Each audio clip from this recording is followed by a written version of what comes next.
Good evening, everybody. How are you doing today? Welcome in. Wow, why is my voice so much louder in my head today? Hang on a second. Hello, hello. Okay. Sorry, one of my knobs got turned. How's it going, Hummiger, Wolfsoul? Hey, Killick, Stoffer Wooter, and of course, Retro Slow Lane. Negomancer Crudus, is so good to see you here. Early lurk. Oh yeah, so early. It was 2 hours and 10 minutes ago. And of course you're first. Of course you were first. You did some brain drain creating more echo. Yeah, probably. Yeah, probably what it was. After the past week, yeah, I think brain draining is probably about right.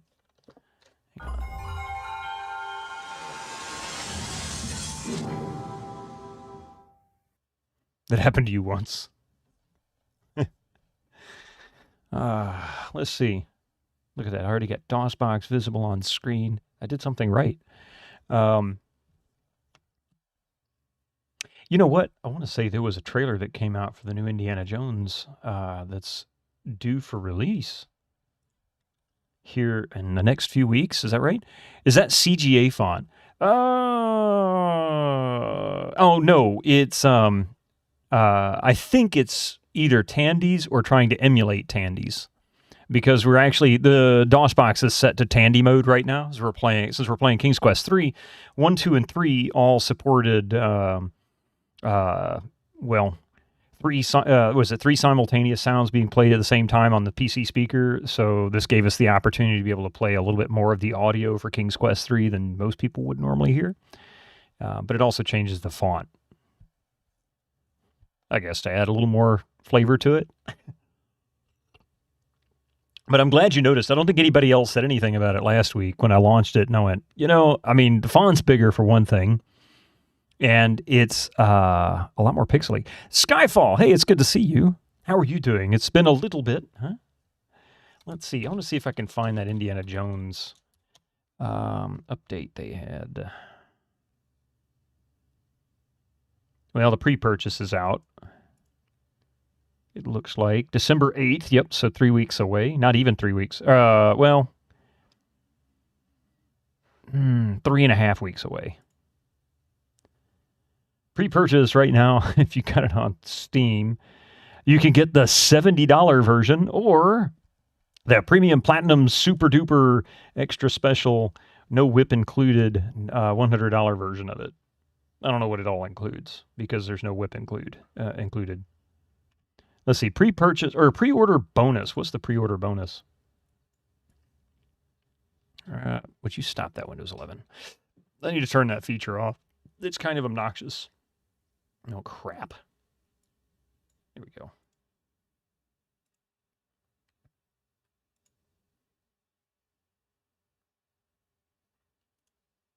Here we go. Let's see. King's Quest 3, one of your favorites. Nice. Oh, that's interesting. I've never seen a message retracted. Huh. Well, anyway. I've never really played all the way through King's Quest 3. We bought the King's Quest collection some point in the early 90s after playing King's Quest 4 when it came out, and I think we played King's Quest 5. I may not have completed that one, but in any case, my mother wanted to play the others, so she bought the King's Quest collection early 90s. And I know I tried playing one, got kind of bored with it at the time, mainly because it was really a big thing for, what was that? Yeah, all the fables and fairy tales and whatnot. It was, I don't know, it felt juvenile to me, I guess, at the time. I just didn't appreciate it. But anyway, so this is, I guess, the pre-order. So here's the pre-order for the Great Circle. Indiana Jones and the Great Circle. Comes out in about 3.5 weeks. I'll probably play this. I'm not going to pay $70 for it. I'll tell you that. Not right off. And I don't see any plans for it coming to GOG. Not anytime soon. It'd be great if it was. Have I played the fan made? I haven't yet. No, actually, I've kind of avoided the fan remakes. Hey, Van Halen, how you doing? But the reason why, and I'm speaking to Skyfall on YouTube for those who are on Twitch, excuse me. The reason is you can't see his chat because Twitch gets mad if you put it on the screen. Anyway, so yeah, I've tried to avoid them mainly because I like to play games I've never played at least the first time through in their original form. Sometimes fan remakes, well, they break some of the things that were originally designed into games, in some cases because they felt that it was not player-friendly. And while that may be true, the game is oftentimes balanced with that in mind. So while it might suck, that was the way the game played. Deus Ex is a good example. Somebody decided to do a complete remake of like a bunch of levels and things like that, altered the story and the gameplay, and it kind of ruins the original experience. So that's my thoughts. Not to say I won't play it eventually. It's just I'd like to play it the right way the first time, and then I'll mess with the stuff later. Boy, that just looks bad. Anyway, so yeah, coming December 8th, 2024, pre-order. Oh, look, I was wrong. It gives you a lion tamer whip. Oh, damn. Well, oh, wait. Okay, that's the pre-order bonus. So you do get a whip. Oh, well. So that's the pre-order bonus. And then the digital premium edition, let's see, base game, up to three-day advanced access, the Order of Giants story, the Order of Giants, digital art book, Temple of Doom outfit, interesting. Artwork, okay. Indiana Jones, The Great Circle, the first-person single-player adventure set between the events of Raiders of the Lost Ark and The Last Crusade. So, when was Raiders of the Lost Ark? Wasn't that like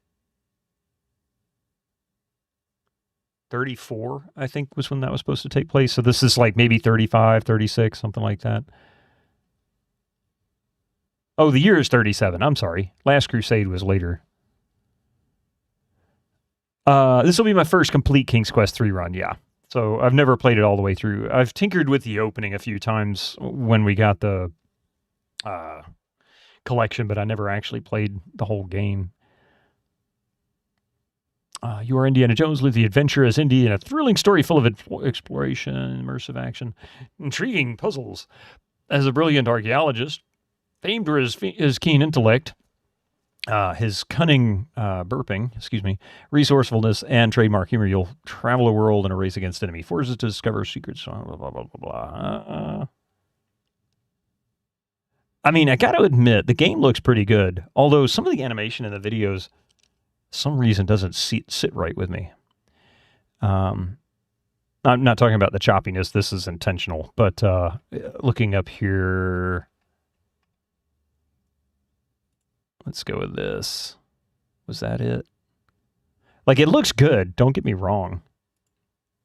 Oops. That's not what I wanted. Doggone it. I can't full screen it. The only worrisome thing with the game is they haven't shown any set pieces yet. Those were the staple of the movies. Oh, yeah, it's a good point. You remember the wizard is stressful. You need to be efficient. Yeah, exactly. You'll be watching here and there. That's what everybody has told me, that it's well, I take that back. I've watched a few videos, like people doing commentary and things like that. When the wizard leaves, yeah. Which he's already left. We've pretty much searched the house best I could. I might have missed one or two things in there, I'm sure, but as far as the wizard, he's already gone. We stepped outside. Last I ended, we were in the chicken coop or right next to it. I am interested in playing this though. I've been kind of looking forward to it, but at the same time, I know people are like, but for those who are interested, yeah, it comes out December 8th. And it's so surprising to me that it's single player only. Of course, it'll require online activation either way, probably every time you boot it up. Yeah. But is my processor fast enough? Maybe. Maybe not. Yeah, I'm sure it is. I forget what my processor sits at. Yeah, my processor hits about 4.5, so it should be fine. 3.3 is the minimum. It's a Sierra game. Starting over sometimes happens. Yeah, I had to start over King's Quest 1, and I think I had to restart King's Quest 2. I got soft locked at one point. Hey, Butthurt Gamer, how you doing? And Adventure Josh, how you doing there? Welcome, welcome. But anyway, let's get this started. Let's see, KQ, oops. 3?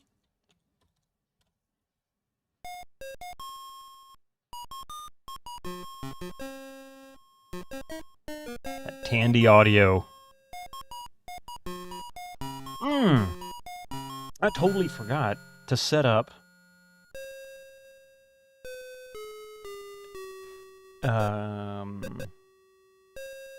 I totally forgot to set up a playlist.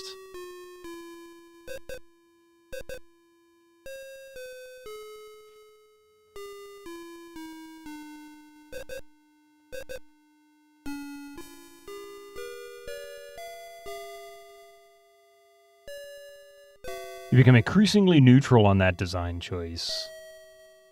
I don't have too much of a problem with it. The thing to me about having to restart is that Sierra games from this era are pretty short. I mean, 8 to 10 hours worth of gameplay, if you know what you're doing. And that's with some exploration. Like, you know what you're doing, but you don't know all the answers. You could probably nail most of these in a few hours tops. So if you're taking good notes and you have a fairly decent memory, you should be able to, once you realize you've soft locked or hit an error, catch back up pretty quick. I had to do it with King's Quest 4. In fact, I even had to do it from like 2/3 of the way in, and I think it took me half a stream to get there. It's really not that bad. It's tedious, it's annoying, but it's really not that bad. You used to play this game at your cousin's using good old floppies, yeah. Yeah, so did we. That was how... My first game on a PC that I completed was King's Quest 4, and it was all on 3.5-inch floppies. Oh, man. All right. Let's see. Restores a save game. That's what it was. 7. There we go. And let me get this music going. Hopefully it's not too loud. Bear with me if it's noisy.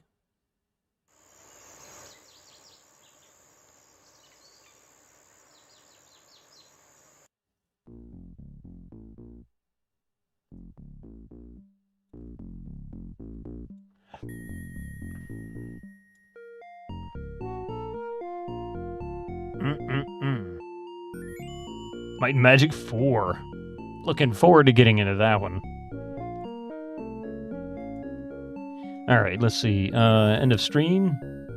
I've got to restore a game. Yeah. Okay. So this is where we left off. Used to play this game. Yep. And now if M&M1 soft locked you, oh my god, yes. Now, with the length of a game like Might and Magic, geez, the amount of effort put in place, that would be frustrating. That would be impossibly frustrating. Thank you very much for that follow. I appreciate that. Welcome in. So I'm going to call some. I'm not going to call them out by name because it's kind of rude, and I'm not really intending to do that. But I'm going to call somebody out here on something. So if they happen to be at stream or they catch the VOD later, not really sure what you're trying to do or why. But I've got a particular follower that I don't think has ever chatted. And I bet you they have followed the channel at least 10 times in the past 2 months.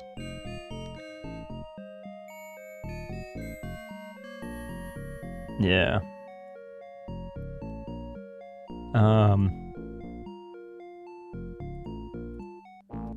And I don't understand what their goal is. Like, why are you doing that?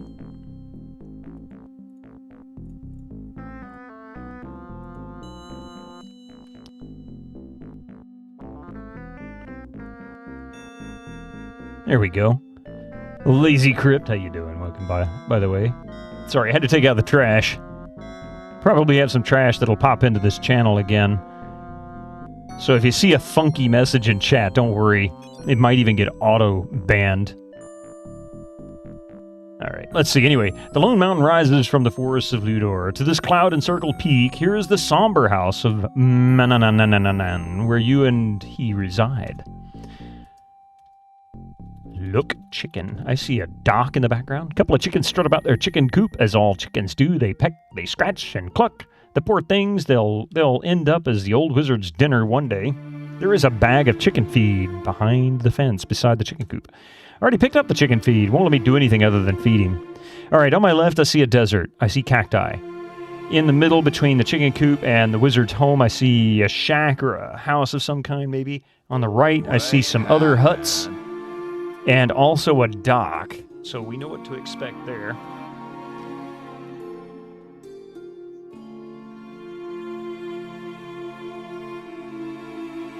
All right. I've been demoted from wizard to apprentice? Oh, Lord. Well, I mean, everybody makes a mistake, you know? Yes, just set a time for your exam, and now you're very much anxiety, but doing fine. Awesome. That's good to hear. Not the anxiety part, but, you know. How you doing, Peter Steves? I feel like there's something in the coop I can get. Oh, look! This is instant death! Thank you, Sierra. Ah! I told you. Thanks for playing King's Quest 3. Next time, be more careful. Next time, the wizard needs to put handrails on this steep and narrow path. Jeez. Deadly. Okay, we need to change this speed to slow.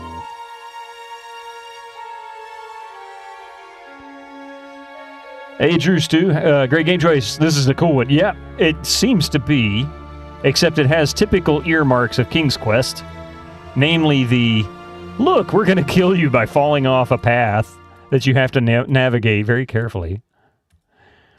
So many OSHA violations. Nah, it was just designed by the Empire from Star Wars. There's the wizard is really the Emperor. There's a Stairs Quest game that's a parody of these stairs and cliffs that early Sierra loved to put in their games. It's a game entirely about trying to climb stairs with Sierra controls. Oh God, I'm not shocked. I know I've joked about that.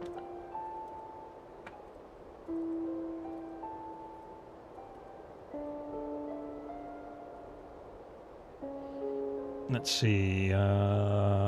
Save is what? F5, okay.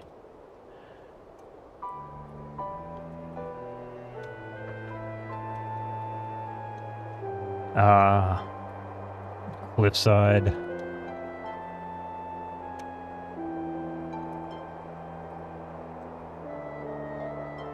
And I mean, that couldn't be any narrower, could it?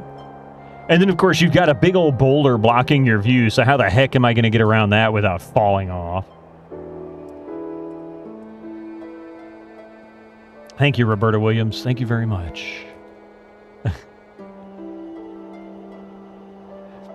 Good thing this is the only point in the game with a narrow path.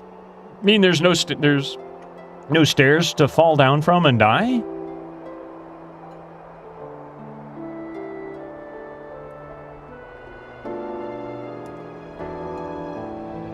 There we go.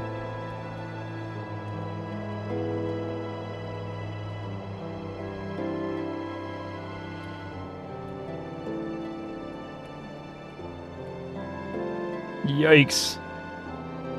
Save often here. Yeah. At each good progress. There we go. Of course we're not done yet. Well, that's all right.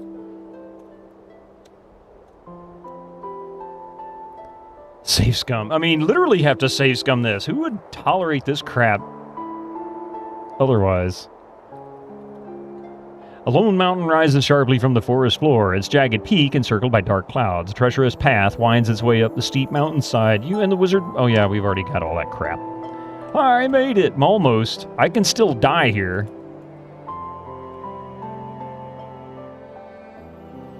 Looks like there's... oh, I guess that's another boulder sticking out of the wall.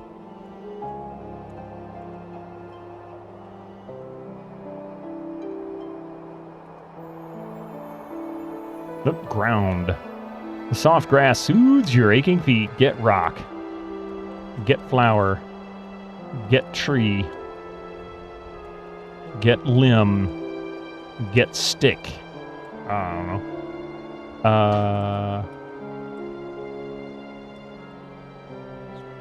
Nice of them to put the super deadly path right at the start. No trying to fool you at this. Fool you that it's a fair game. Only these two screens. That's all right. This isn't too bad. This is actually pretty tame.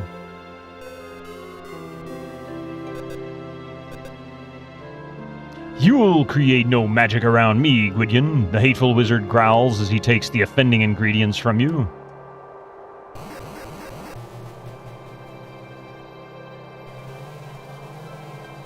What?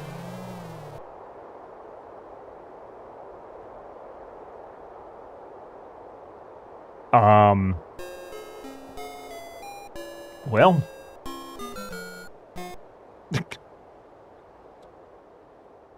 I didn't fall off. That's a fair point. I didn't fall off. Well, let's go back to this. Okay, what is in my inventory? Fly wings, rose essence. What is it that he pitched a fit about? The fly wings and rose essence? And mirror, perhaps?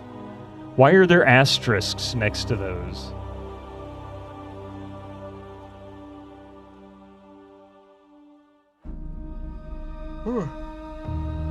Hang on, let me find the player's guide for this. I'm going to need it anyway.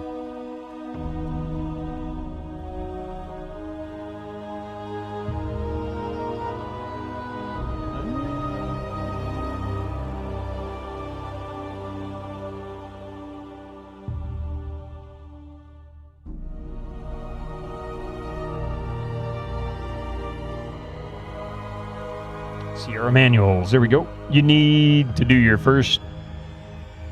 You need to do your choice first. Is that too much of a hint? Well, I'm about to look it up and see. Do my chores first. Gotcha. I did do the chores. I swept. I dusted. I fed the chickens. I don't think there was anything else to do.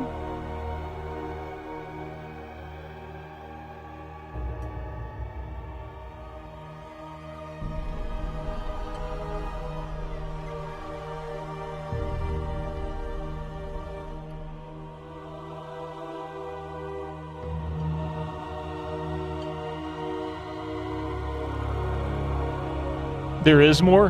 There's more than those three? Did I miss something? Let's see.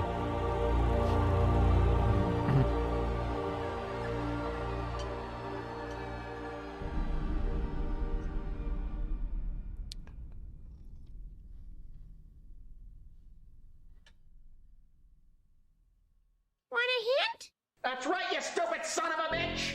Hey, Stephen Malowski, how you doing? What about the win game chore? That's the chore that I need to figure out. Hey, Zaxlor, not sure if I'm talking about chores in real life or chores. Oh, chores in the game. At the beginning, he tells you need to do your chores. And I want to say he only gave you like a hint about one of them sweeping. But if you go into each room, there's various, well, housekeeping implements like a broom, a feather duster. And then, of course, you get outside the house. Well, there's chickens, and when you look around, it says there is chicken feed behind the coop. And, well, that kind of hints that you're supposed to go feed the chickens. Well, I did all those. And no in real life chickens. That sucks. Well, I could go down the street. We have chickens around here. Even had a goat at one point down the street. Haven't seen that in a few years. Step away from the duck. Step away from the duck.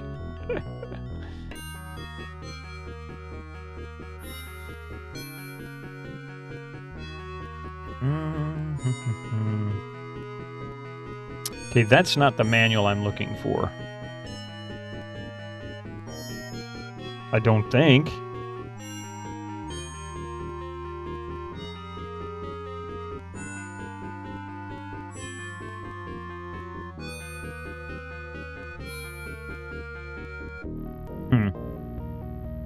Alright, well, I'll keep that up.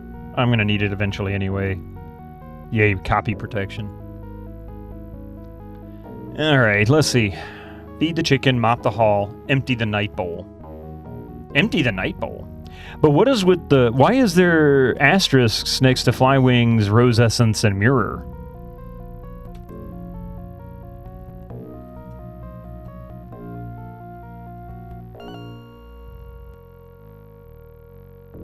Wait, what did it say? What's combined? Yeah.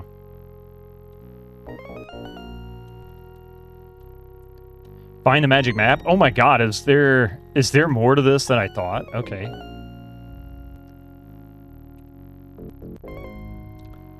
Empty waste paper. Empty basket. I think it was already empty. Look basket.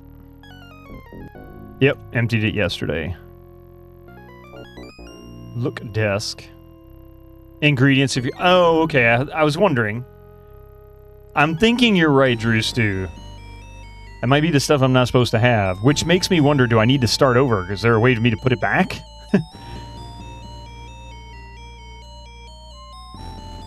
See, here's the feather duster.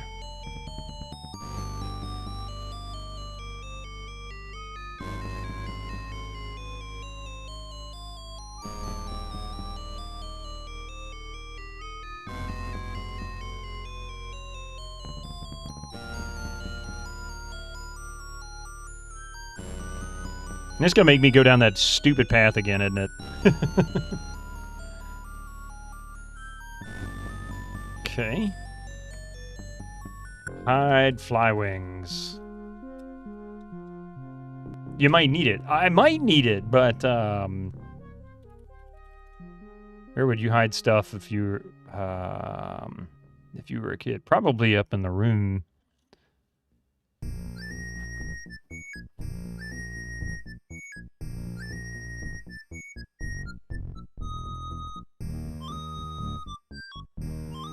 Put wings in cup.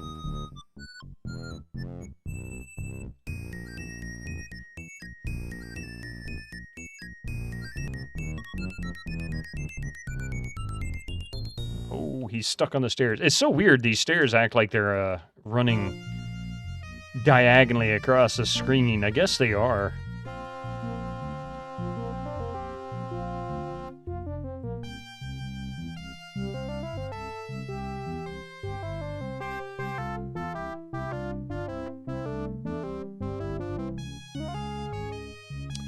Put fly wings in dresser. You get on your hands and knees and shove it under the bed. It will be safe from the wizard. Ah, okay. Hey, Shorty Straw.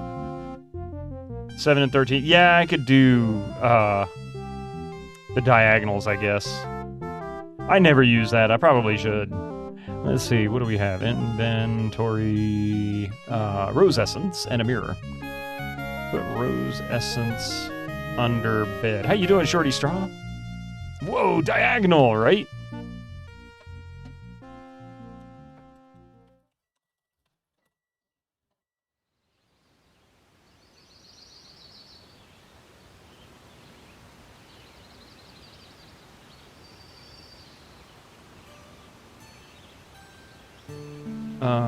Oh, mirror. Put mirror under bed. Interesting how Sierra gives you that one. They are usually very picky about parser commands. Oh! Huh. I guess it depends. Okay, so perhaps that's all I needed to do. I'll go back outside. We'll save it. I'll even use the diagonals here.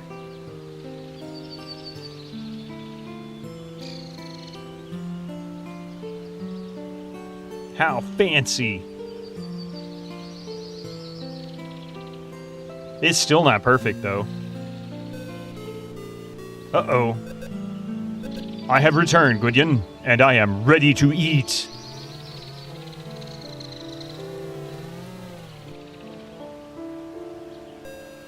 Manon is impatiently waiting for his food. His stomach rumbles as he drums his gnarled fingers on the table.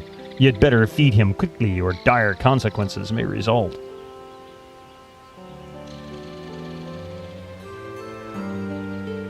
I guess I gotta go around this way. He's too big to go around. Their parser is mostly just noun and verb. So it's just how many things they put into the table for a particular action. Awfully kind of you should go into bed, but you're stuck playing Age of Pirates too? Nice. You knew it was supposed to be hidden under the bed, but I would have hinted it with where would you hide things you did not want your mom to find. It's Poison the Evil Wizard. I mean, really.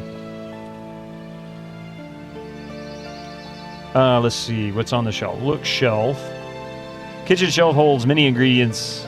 Well, that sounds good. Cook dinner. Cook food. Put evil cat in soup pot. What is evil? All right. Get meat. Cook meat. Look fireplace. As it is now summer, the need to light a fire and cook hot food has diminished. The fireplace is, at the moment, not burning. There is no need for you to start a fire in this fireplace, as it is... Well, how am I supposed to make him dinner? Shelf. Just got philosophical quickly. Hello. Hey, Pie!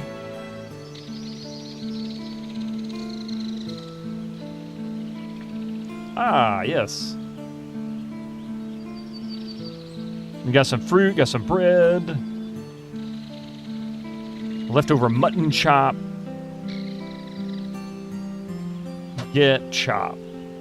Oh, I already have it. I do? Oh, I do. The remake of this game is pretty good. The VGA, the official Sierra VGA.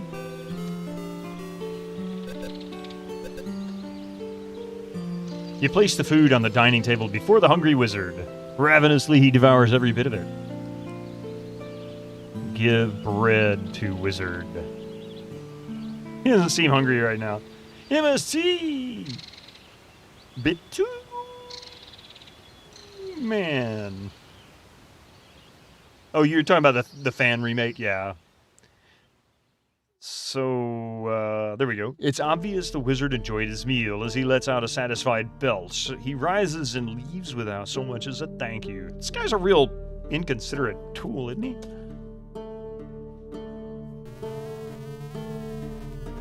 Said he rises. He didn't rise. He just turned into a big cloud of smoke and disappeared. All right, so we got fruit and bread. And what does this mean? Are we...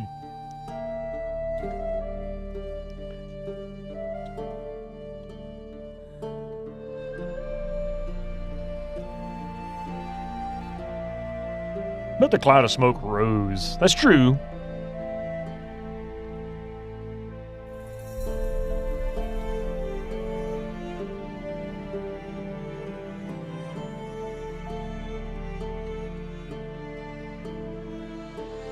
Only King's Quest 1 had an official Sierra VGA remake? I swear I thought there was a... Let's see...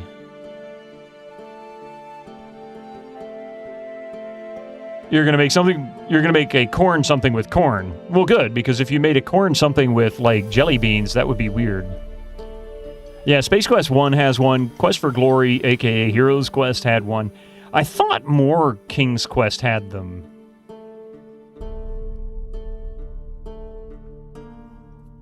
Hey, David Alexander, how you doing? Every gosh darn name is taken. It's good to see you, too. Let's see. King's Quest. Let's see. Sierra official remakes. How about that? Is there a list somewhere of those? Sierra Classic Gaming.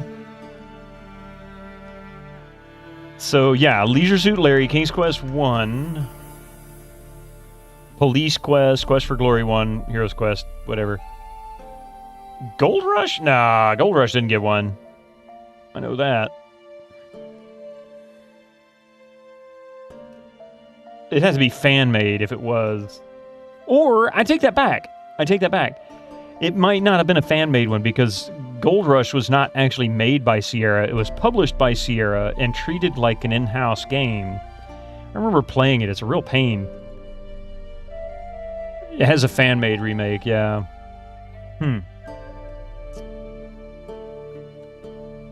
That's what everybody says. The fan-made remakes are good.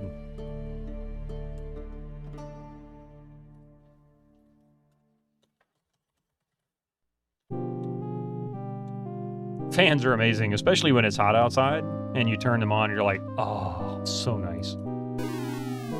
Glad I saved it because I hit 0 by mistake. That's what I am, a big 0. Here we go.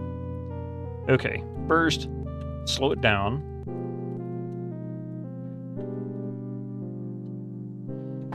Including a no soft lock mode. Now that's kind of cool.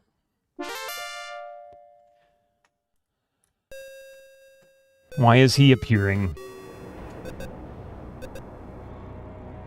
Manananananananan's eyes narrow to slits. Gwydion, you are forbidden to be here. I have a good mind to. His face softens as he continues. Well, maybe next time. For now, go home. What a jerk.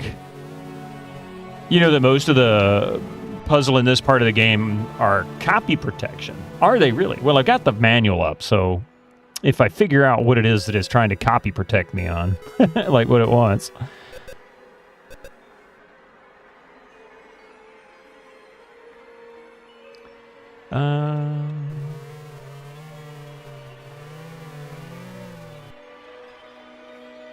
So he's going to make me stay here, huh?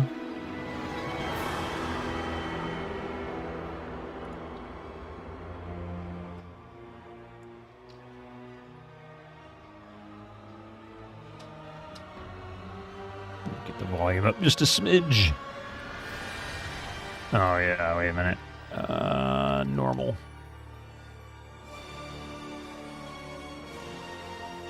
I love the Baldur's Gate soundtrack. Oh. Doesn't matter, 1 or 2. Poking around in the manual is never a bad idea. You're right. I was poking around it a minute ago. Let's see.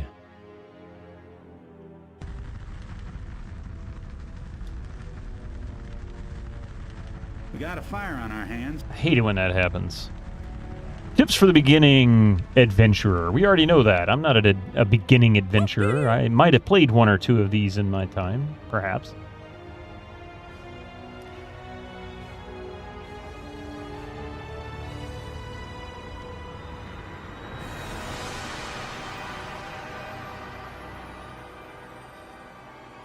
Let's see. So you can make potions, which, yeah. So you've got various ones you can do. Understanding the language of creatures, flying like an eagle or a fly. Oh, hey, that's what the fly wings are for, I guess. Teleporting at random, causing a deep sleep. Which is not to say that you need to do that now because I don't know the game that well. That's all right, I don't know it at all. Transforming into a cat? Mystic, do you want me to transform into a cat? Brewing a storm. That would be so confusing to him. He wouldn't know what to do. Becoming invisible. And that's it. That's the manual. I don't understand. It's got the story at the beginning. But the quick start guide is the other piece. Program. By the way, just so you know, King's Quest 3 was programmed by Al Lowe. Also Bob Heitman and Bob Kernigan. Music by Margaret Lowe. I guess Al Lowe's wife? Maybe his sister? I don't know. Graphics were also by Mark Crow. Black Cauldron is a fun game. It is so hard to come by. That is such a tough game to come by. It's never attainable cost-wise used. And I don't think you can buy it anywhere, like digital marketplace-wise. I don't think. I don't know for a fact. I have never found it. It is his wife. Okay. I wasn't sure if maybe it was his wife or his sister. I assumed it was his wife. Al Lowe. Yep. Yeah, when I get done with these King's Quest games, I'm probably going to try playing at least some of the Leisure Suit Larry games. We've played the first one. I need to at least play the first few. It's on abandonware sites. Yeah, it's on abandonware sites. But it's also a Disney game, and yeah, let's not mess with that. The Disney police come knocking on your door. Lying heavy curtains to block the sun. Why so dim? What is he doing? I don't understand what's going on here.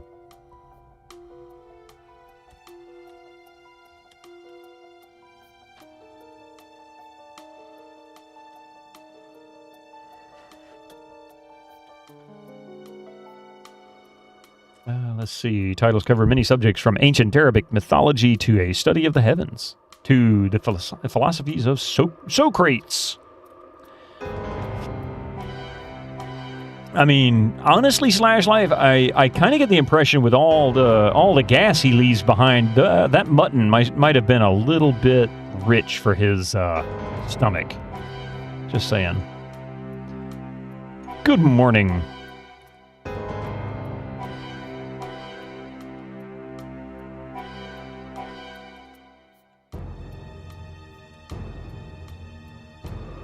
I believe he gets mad if I go into his room. There he is.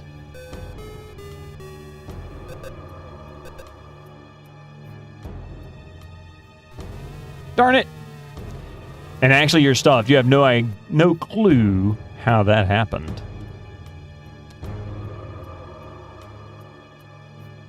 Talk to wizard. Didn't even finish one large pizza. Not even one whole large pizza? Let's see. You know, Disney liked to pretend the Black Cauldron never existed. No, that would be Song of the South. I'm just kidding. Actually, why would they consider... I'm actually serious. They do try to pretend that one doesn't exist.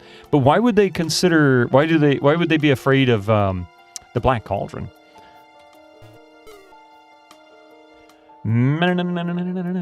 He's asleep on his great bed. His snores are so loud they rumble off the walls. Be quiet. You wouldn't want to disturb him.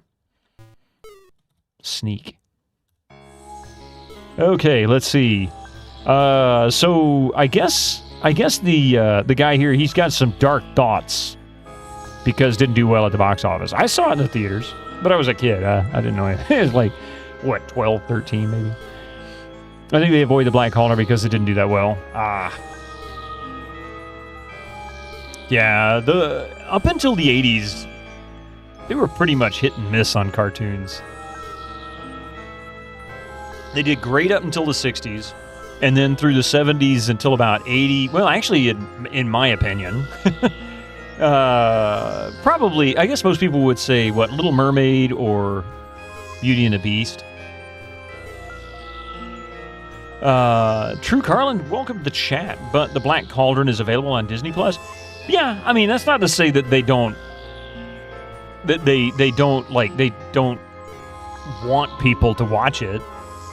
But they probably don't put much effort into the game itself because maybe they don't really have that kind of interest in it.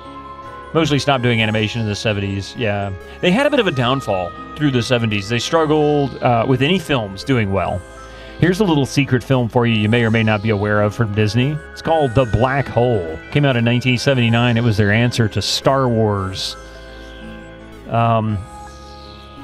Let's see. Look under bed. Dropping to your hands and knees, you peer under the bed. There is absolutely nothing there. Sneak. What's a sneak? It amused you as a child. I loved the soundtrack. That was one of the first records I ever had as a kid. And I really hate that it's gone missing. I have no idea where it went. But you can't buy it anywhere. The Black Hole is a gateway to hell. Disney, yeah.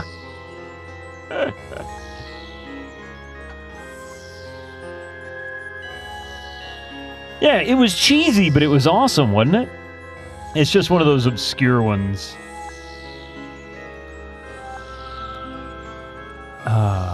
Look, cat. Talk to cat. Pet cat. The thought of doing anything nice to that obscene ball of fur makes you sick. Ernest Borg. I like that. That's good. Ernest Borgnine.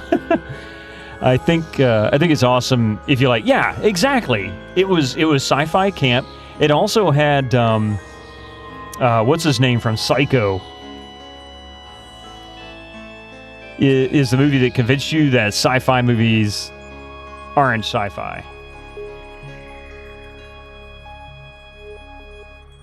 I remember when the movie came out, I was in elementary school. Like, probably first or second grade, I guess. Christian Bale. No, not. Anthony, oh Lord, what was his last name? Perkins? Is that right? Since then, there's obviously been some pretty deep sci-fi films, yeah. Let's see.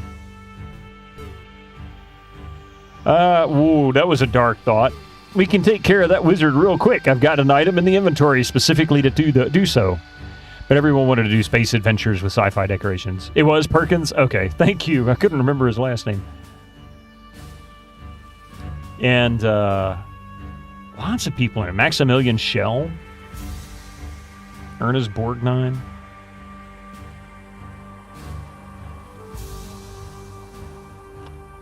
Do a oh, wait. I meant to go in there and do something and I totally forgot. Hang on.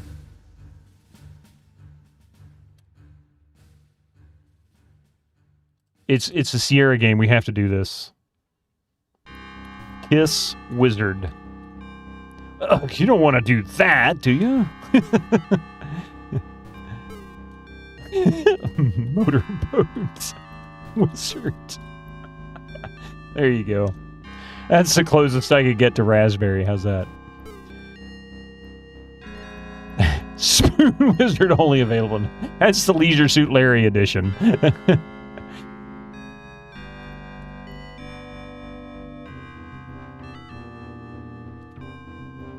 Yank beard. Hey, that's a good point. I could search his beard.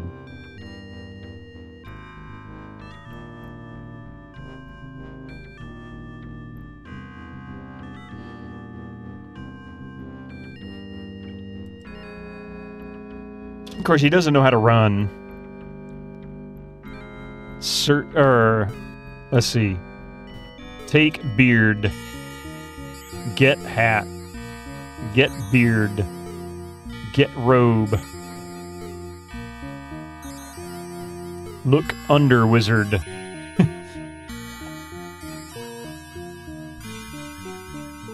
Yank beard. What's a yank? Remember, Roberta Williams likes Batman. Wink, wink, nudge, nudge. Well, yeah, and of course, in the second one, the Batmobile comes out of the cave, like randomly.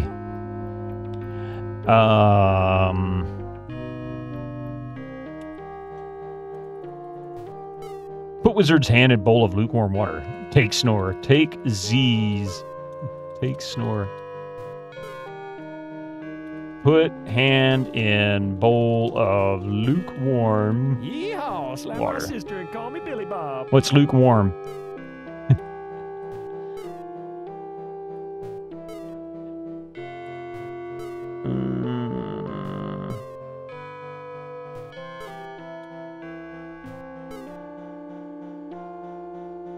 You were thinking more Batcave than Batmobile. Yeah. Well, that was what they did. What was it? In the second one, it was the Batcave, but it was actually the Witch's Cave.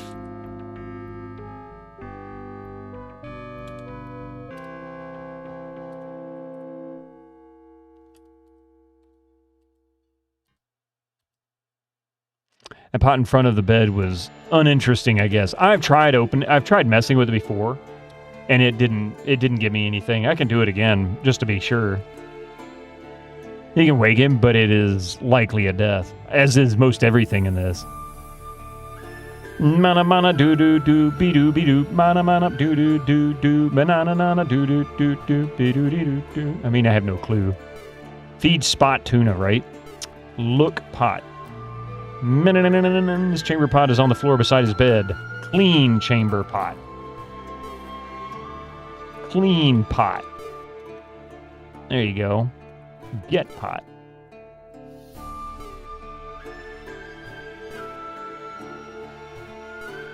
Wrinkling your nose in disgust, you throw the smelly contents of the chamber pot out of the open window.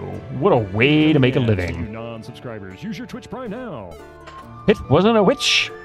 It was, it was Hagatha, the ugly old hag. That's still your favorite Batman clip? Wait a minute.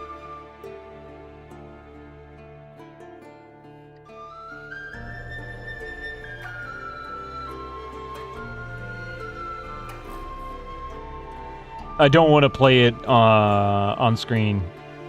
Now that's what you call jumping the shark. No, this is actually from probably Witcher 3, I believe. Yeah, this is Witcher 3 soundtrack. This game has very little audio to it.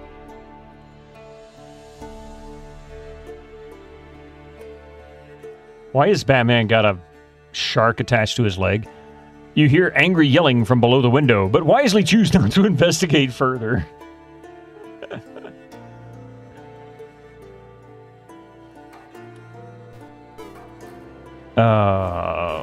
Let's see.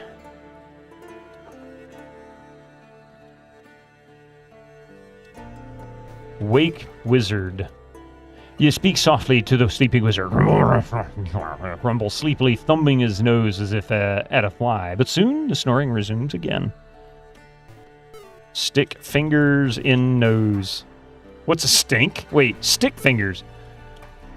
Put fingers in nose. What's a nose? Batman, easy. I've been counting their bullets, yeah.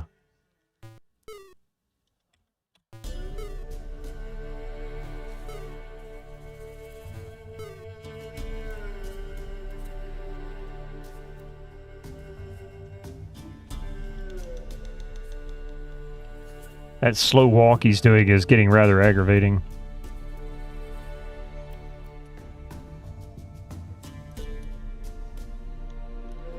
Oh, sorry. It's been a long week, let me tell you.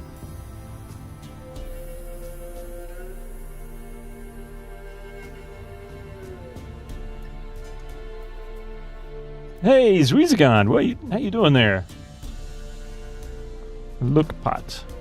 There are pots and pans, skillets hanging on the wall beside the fireplace. Look barrel.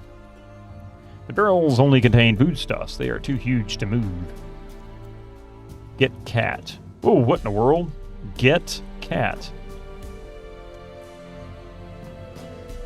The despicable cat slips away from your grasp with a fierce scratch to your arm.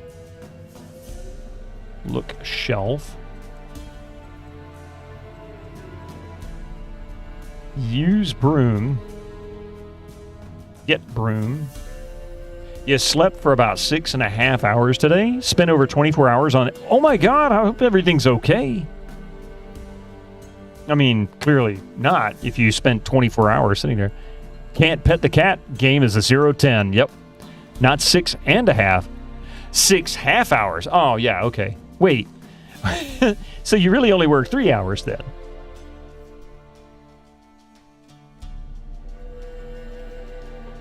That would be a nice job. Work for 30 minutes, take 30 minutes off. Work for 30 minutes. Not in this economy, right?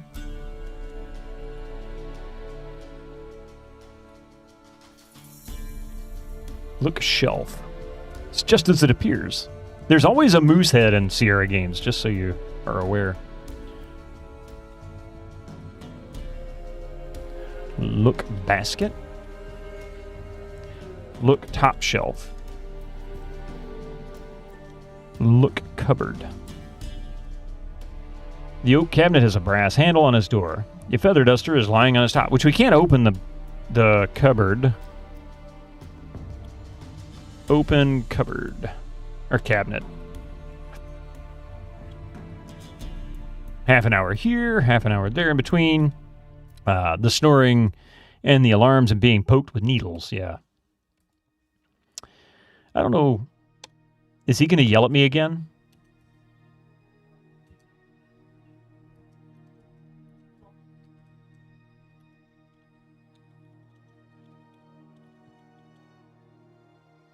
Incoming ads for you non-subscribers. Use your Twitch Prime now. Yay. Thank you for the reminder. Hey, Hummaker over on YouTube. Interesting emote. Don't worry if he won't yell at you. I will. Well, that's not very nice. All right, let's let these ads roll through. I'm going to be right back, so please don't go nowhere, and I'll get lost a little more. See you in just a few.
All right, I'm back a few seconds before the ads are over. That's okay. We'll let it wait. Hey, Jatliers, how you doing? Slash Life, thank you for the 30 Gigantify bits. I like that emote. That's pretty cool. Who's that? Dracon AAA AAA?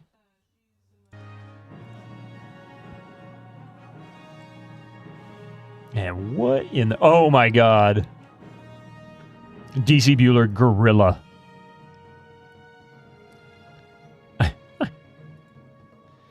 All right. I guess people should be back from ads. So I guess we fed everybody, or done all our chores and fed everybody. Even the wizards had something to eat. Can I leave now? Is he going to yell at me? I should have saved.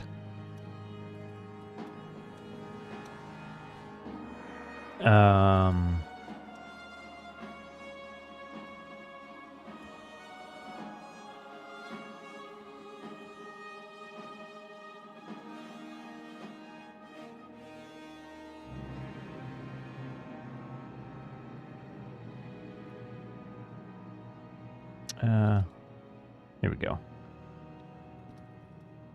The winding path spirals steeply down the mountainside. It leads from the wizard's house at the top to the forest of Ludor below. I guess the wizard has some kind of like RFID on this guy. Who designed... Oh, I wasn't paying any attention. It went right off the side. Who designed this screen? Decaf Jedi? Close enough.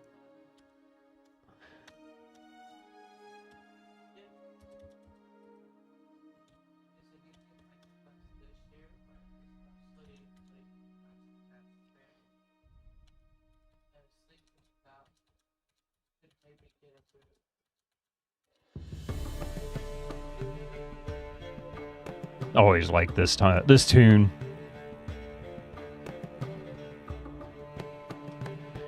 Down, down, down. Come on now.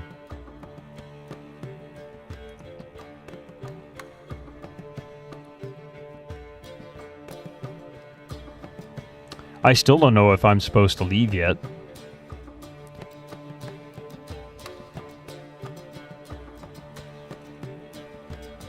Find my servant app.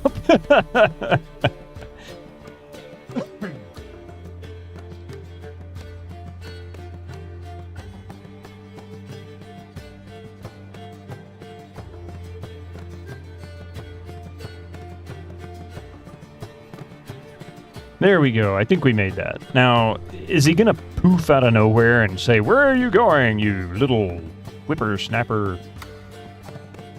Trying to sneak away from me?"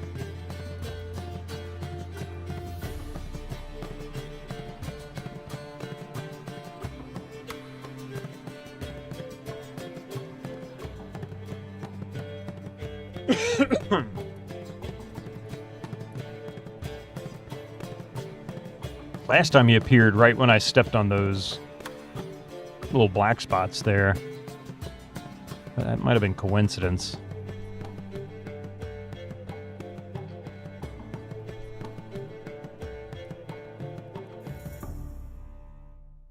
All right. So, I forgot to put my hat on. I should probably draw maps.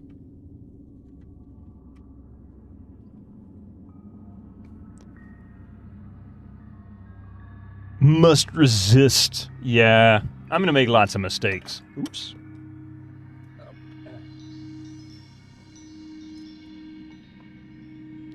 Give me just a second. I actually need to sharpen this pencil. Hang on.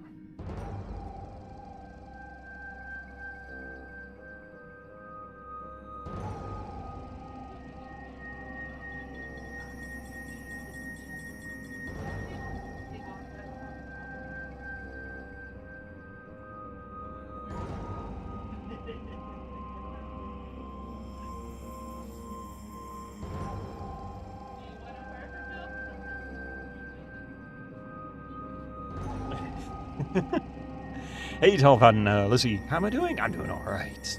Am I having an excellent day? I am now. Pencil sharpened, everything's ready. Not everyone is destined to be the sharpest pencil in the drawer or something. I don't need to be the sharpest one. I just need one sharp enough to draw maps. All right. I don't really need to make one of the wizard's house. It's easy enough to find. I don't know where I'm sitting in terms of location on the start. So I'm going to do a small map and then we'll expand on it later. Let's see.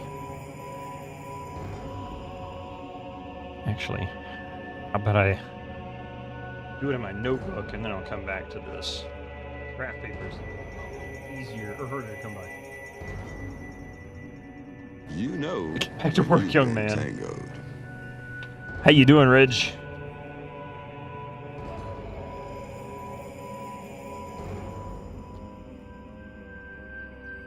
All right. How have you been?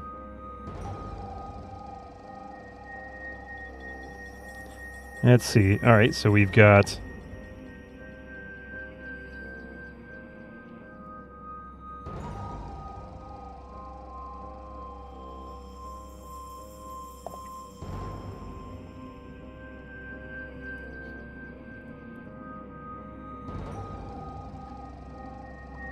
Markizer, welcome in, welcome in. You've played through King's Quest 1 and 2 without many flaws. May I ask some questions about the third part? Is there a time limit for the whole game, or is it only for certain things in the wizard's house, and can one find out what to do by logical means? Or is it just trial and error and grinding? Well, I've actually not played the game all the way through. I've only played a little bit at the beginning. But what I do understand is, yes, there is a timer, and the timer does impact the way you play. I also am aware that people who like to speedrun games generally avoid this one because the RNG and the timer really, really cause problems for them. So it just makes it almost impossible to speedrun. I think somebody said at one point you have to sit for 15 minutes and wait. Yeah, time limits suck. So I may not find this one nearly as interesting as 1 and 2 or 4, but this is the only one. This one's unique in this style. They never went back to it. I think they got a little too ambitious, is what it was, in their gameplay designs. All right, so let's see. We're going to go to the west. Oh, wait, did I?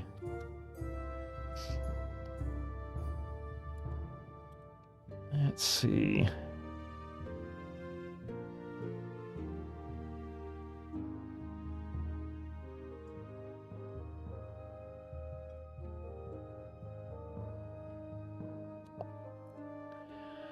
Technically, King's Quest 4 has a time limit as well, but it is not really a problem in practice. Yeah, I didn't really have an issue with it. To me, anyway. That doesn't mean others don't. At least there's hope for the fourth, so I might skip this and watch others play it. Yeah, definitely worth looking up. There's some YouTube videos on this one specifically that details its quirkiness. However, you're going to get some spoilers. So if you watch it, be aware, you're going to spoil it. But 4 is great. 4 is a lot of fun. And 4 is historically significant in PC gaming, because it's really like the first game where they were trying to implement like a full soundtrack, and it was also the first Sierra title anyway to include an MT32 soundtrack, which just sounds gorgeous when you can play it back right. And by that you mean the stream doesn't really know yet. Yeah, exactly. Just wanted to say, oh, you're talking about Secret of Evermore, but then you stated you need to wait 15 minutes, which you do need to do in Secret of Evermore. Some people really enjoyed this one. I think it's a matter of what frustrates you, right? Yeah, very true. You got to stream on an Apple IIe game you played in elementary school's computer labs when you were a kid last night in The Chase on Tom Sawyer's Island. A 1988 Pac-Man clone by Disney and High Tech Expressions. Really? I played Zork on an Apple II. I don't remember which Apple II model it was, but I played Zork on an old Apple II, like early 80s, and Lemonade Stand are the only two I remember on that. You say the timer is not really a race. Okay, fair enough. You don't mind KQ3. Once you understand the timer, it's not a big issue. It only applies up to a certain point in the game. Ah, yeah, okay. Does it also have the more modern dithered EGA graphics, which you really love, or yet VGA? Well, this is the only graphic option you have. But we're also doing this in Tandy, which it's going to have the same graphics in Tandy as it does in DOS. So it doesn't really matter. I would probably recommend you play this in ScumVM. I'm only playing at DOSBox so that I can do Tandy audio for it. A lot of stuff you have to collect in the game can seem random at first, but the manual will help you understand why. Yeah, it's for the ingredients for the potions and stuff. It is a Sierra game and an older one at that, so some moon logic is to be expected. Yeah, they can't make anything simple. If you like exploring games, figuring them out, and are willing to really read the manual, I think the design is quite interesting. Okay. The soft, loamy soil of the forest here gives way to the sands of the great desert stretching off to the west. Look bird. You see 2 pretty birds looking at you. Get feather. It's of no use.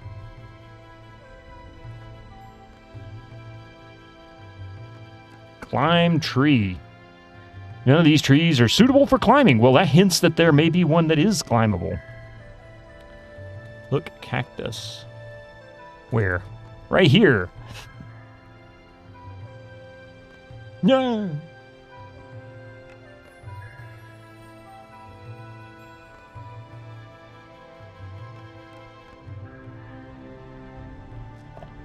No personal experience, but they're pretty fun to watch. Oh, yeah. Hey, Tweepegs, how you doing? Lick lizards. No, don't do that. Look. Oh, crap. Uh-oh. Your eyes fall upon a face so hideous, so gruesome, that the horror of it is beyond description. People who look upon the face of Medusa with her hair of writhing, live snakes turn instantly into stone. Suddenly your body feels... You son of a...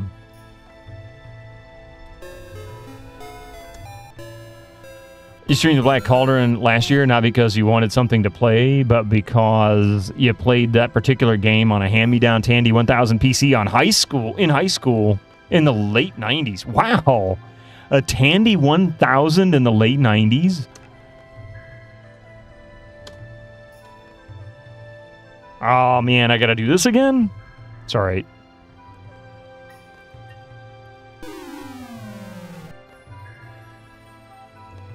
Your life just turned something between a rock and a hard place, something like that.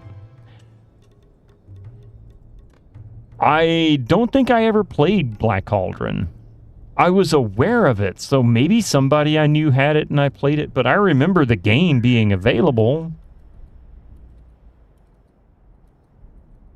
It's also like in middle school when that came out, I think. You know where you've been tangled. It was 86, 87, yeah. Oh, well, if Black Cauldron came out, was it that late? In that case, I would have been like middle school, high school. Completely missed the IBM PC Junior and Tandy stuff, maybe because you live in Europe. Yeah, that would make sense. The PC Junior was extremely expensive at the time. I know that, and that contributed a good bit to its lack of success. But it was actually pretty good. It was a pretty decent PC for the time. In some ways. Just saying when you poked around with it, yeah.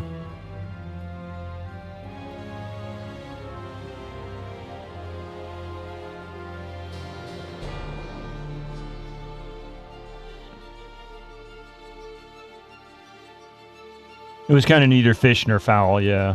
It was a little unique. There were things that people hated about it, I think. It seemed like it wasn't just the cost.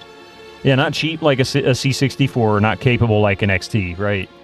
But it had some cool features that you just didn't see in other PCs at the time. In Apple, maybe. But not in, and in C64, but not necessarily anywhere else.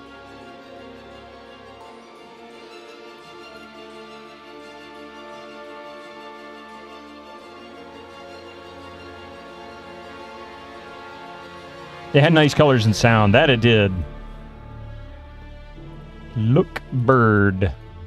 You see a majestic eagle. And a terrible, terrible keyboard. Is that true, Hummicker? Was the keyboard really that bad?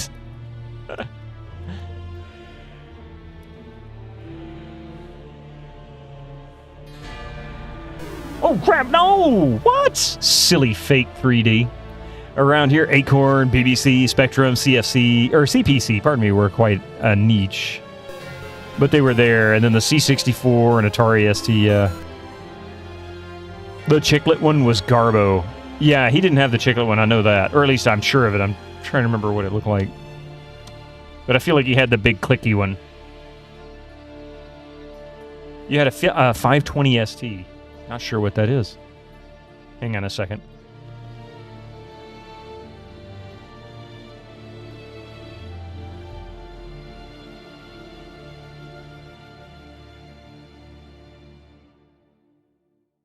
Yeah, I'd be willing to bet. The clicky one was probably on par with most of the other IBM clicky keyboards at the time. Hey, hooty ha, how you doing? You're here, few and far between, but every time you're free to log in, I'm playing one of your favorite PC games. You love every King's Quest game. That's your childhood right there. Nice. Oh, crap, I forgot to slow it down. Atari's 32-bit or 16? I always loved the Space Quest, but never saw much of the King's Quest. Happy to have made it. Nice. Yeah, this is... I only ever really played the fourth one, and a little bit of the first and second one when... after I'd played the fourth one, so well past the fourth one coming out. Why is it? I was going to say, are you going to... Come on, dude. He wouldn't move. Sierra games in general are your faves. They kind of, for me, there is a lot of nostalgia to them. Even though I didn't play a whole lot of them, I played mostly King's Quest games. Or not King's Quest, Heroes Quest games. And, of course, Colonel's Bequest. And we did Gold Rush and Iceman, which we never finished because Iceman is a real pain in the butt. Let's see, what else did we play?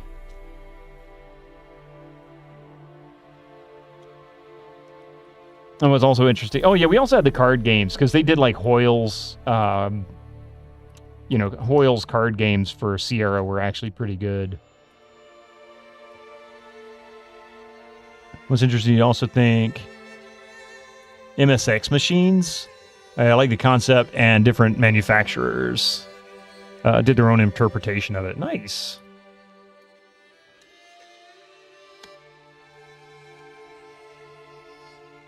Space Quest was great. Think you only played one. Not sure how many of those there were. There's a total of 6. And the whole series is fantastic. Although 6 does kind of take a dive in terms of quality. But that was at the tail end of really kind of getting close to Sierra's... I guess they plateaued. And they were starting to decline in quality in some ways. Emmy Cat. How you doing? Fallen 15, man. Nice. I like the 3DOs of the mid-90s. Black Cauldron. Yeah, you know what, Hootie Haha? We were just talking about the Black Cauldron right at the beginning of the stream. I don't think I ever played it. I feel like I was more than aware of it. You still have the map for codename Iceman? That's... Codename Iceman. God, I do have that game, by the way, and I do want to play it because, honestly, I need to. All you knew was PC, yeah. I mean, I had a Nintendo. I had a Super Nintendo. And a Sega. But I really played PC games more than anything after, I guess, really the 90s.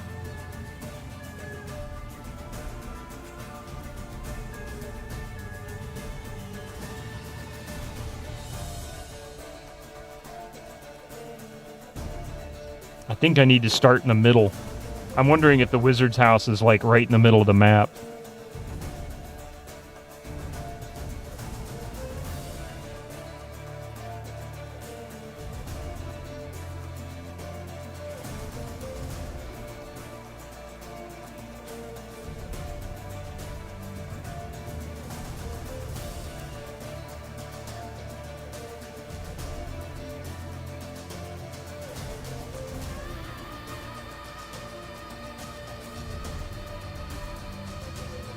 Some of them had special sound chip MIDI ports. Others have a disk drive, you believe, etc. The different keyboards, TV outs, and so on. I'm not sure I understand which one you're talking about. Holy crap! Hey, holy crap! Jogresk, how are you doing? Welcome in, Raiders. Stakra, a jog raid, jogging right on in here, I guess, huh? Zorbred, hey, it's good to see you. Hang on, let me read this chat real quick before it rolls away. Nightcrawler and creeped me out when I was a kid. The music was so high-pitched at the beginning. Something made the hair stand up on the back of your neck if you played it especially late. I like games like that. The only argument you won against your brother in your youth was one about the computers in high school. He claimed all computers come with a hard drive as a standard. I rebutted with the fact the Apple IIe didn't come with a hard drive. Yeah, a lot of PCs in the 80s, none of them came with hard drives, really. Margazor is described. Oh, the MSX line. Gotcha. I don't know anything about them. Welcome in, Jogress. Thank you so much for that raid and everybody who came in with you. Welcome in. So glad to have you here. What were you up to today? I think I'm missing a mod. Let's see. There we go. Get you a shout out going. Some kind of open source rather than licensed. Oh, I gotcha. Realms of the Haunting. You know, I think I have that actually. On GOG? Isn't it available on GOG, I think? That's nearing the end. Nice. How are you finding it? Is it fun? Is it hard? For some reason I feel like people say it was difficult. For those who came in with Jogresks, right? Or if you're just new to the channel in general, my name is Bitterman. And as you can see, we play old PC games. Sometimes we play relatively newer ones, but usually we're playing old PC games. On Tuesday nights, we start at 5 p.m. Eastern, and we play Sierra or LucasArts adjacent games, meaning largely Sierra and LucasArts only games, but there are some games that were published by one or the other, or even homages too. Recently, we played The Crimson Diamond, which is a new game that came out just a few months back, and is a direct homage to Sierra's Colonel's Bequest, as well as some other Sierra-based games. And it's a fantastic point-and-click. Actually, more like a text parser. It's not a point-and-click, but close enough. In any case, yep. So that's Tuesday nights. We just started King's Quest 3. I don't know what I'm doing here. I've never played this. I usually play games I've never played. Not always, but... let's see. The soft, loamy soil of the forest here gives way to the sands of the great desert stretching off to the west.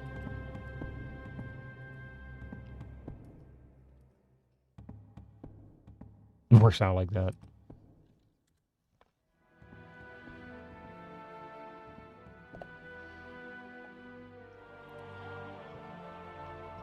That looks like honey, maybe?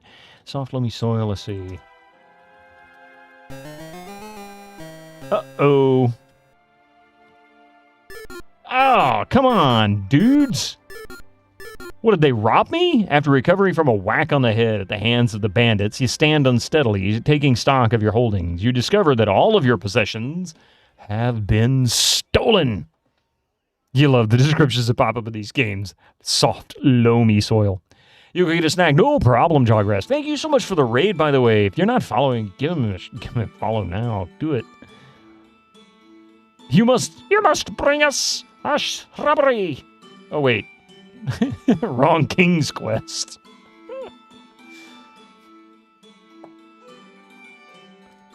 Okay, I guess I don't want those. Oh, crap. Oh, man, I didn't save it after that. That'll teach me.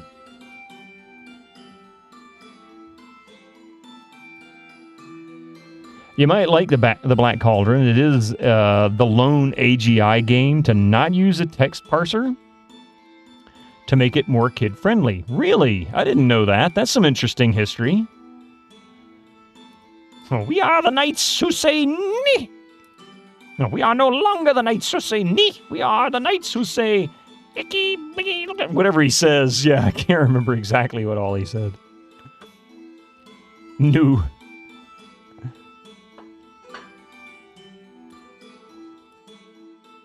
That's always a good one.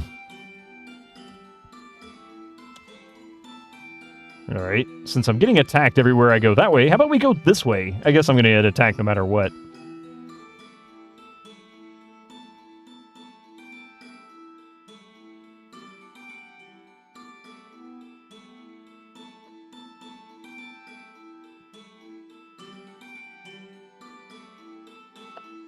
Use whatever command the menu bar gives you. Ah, okay. To use items or to look at stuff. It's kind of a silly thing that they took the text parser out, but still left the menu in there. Why not just leave the text parser parts in there? Number one, it's a good way to teach kids how to type, right?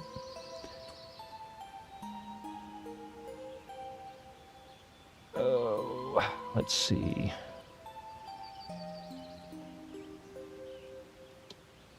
A beautiful stream ripples through these stately trees. Ooh, that doesn't look good.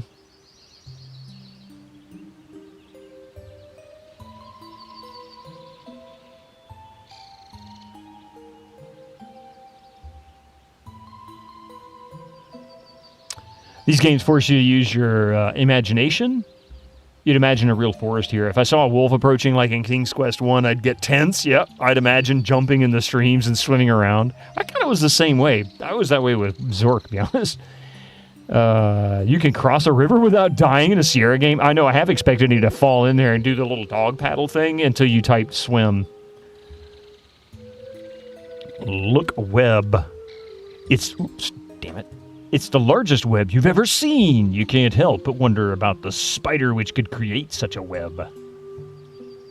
Look, tree. I think I'll avoid the spider's web. What do you think? My first goal, actually, is to try and search, but I have a feeling that might be a problem. Run in their face first. That's usually what happens to me when I walk to the car in the morning sometimes. New Sorbigal Town theme. Yeah, Marcus, or the soundtrack, for those who aren't aware, I'm just playing random RPG soundtracks, so lots of Might and Magic, some Witcher 3, I think Witcher 1 and 2 are in there somewhere, Baldur's Gate, stuff like that. So you're going to mix of stuff going all the way from old and new. Oh, yeah.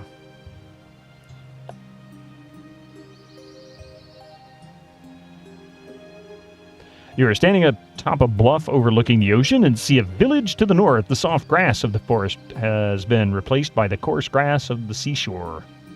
Alrighty, welcome back, Jog. How you doing? How was your stream? I hope you had a good one. You fought in your general direction. Trees here are stunted by the winds, yeah.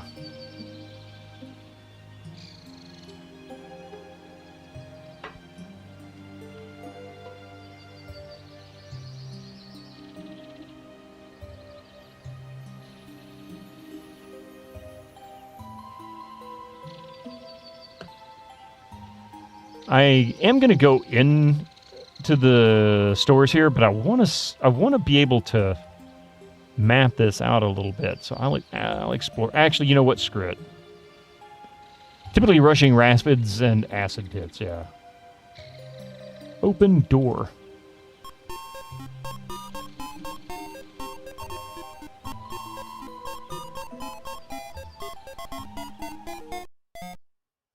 Oh, come on, keep playing. I was enjoying that.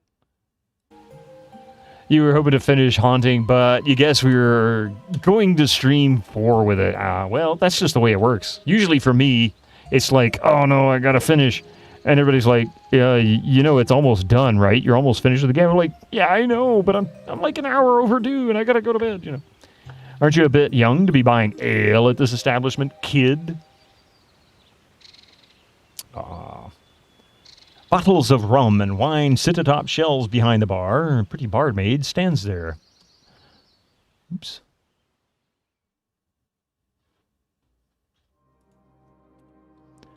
Talk to barmaid. She tosses her head and replies, "What'll it be for you, sir? A good pull of ale? Or do you rather a dram of rum? My, aren't you the handsome one? Get rum. Buy rum." The barmaid retorts, "Go on, you deadbeat. Drinks cost money, you know. Ask about wizard." Talk about wizard. I did, actually. What's it about?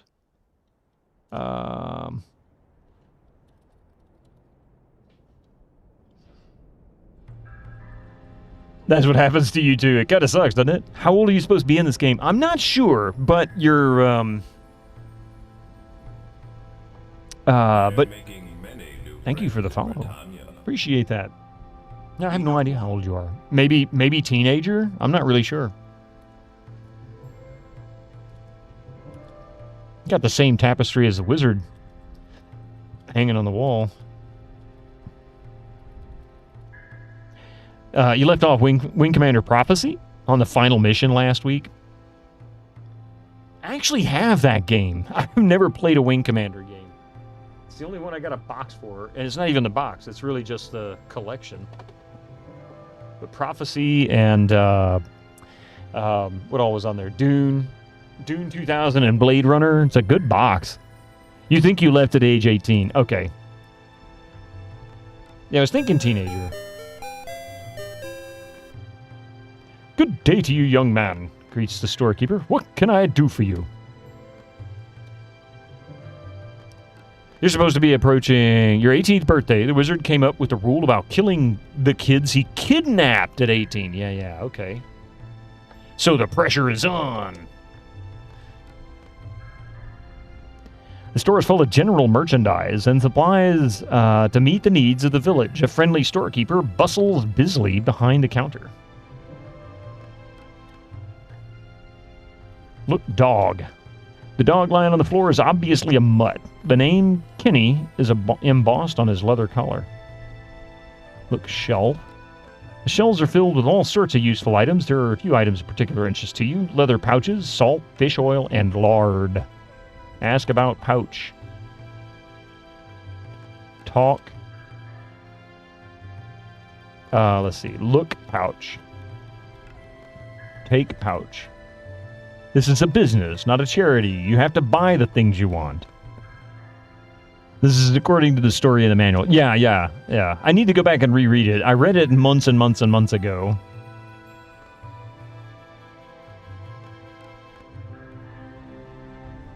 I've got some dusting to do, the shopkeeper says, turning around. Just let me know when you need something. In fact, God, I don't want to read this on stream, but you know what? Maybe it wouldn't be a horrible idea. Oops. Oh yeah, Max playing Half-Life 2. Well, I've read it. Like I said, it's been a while.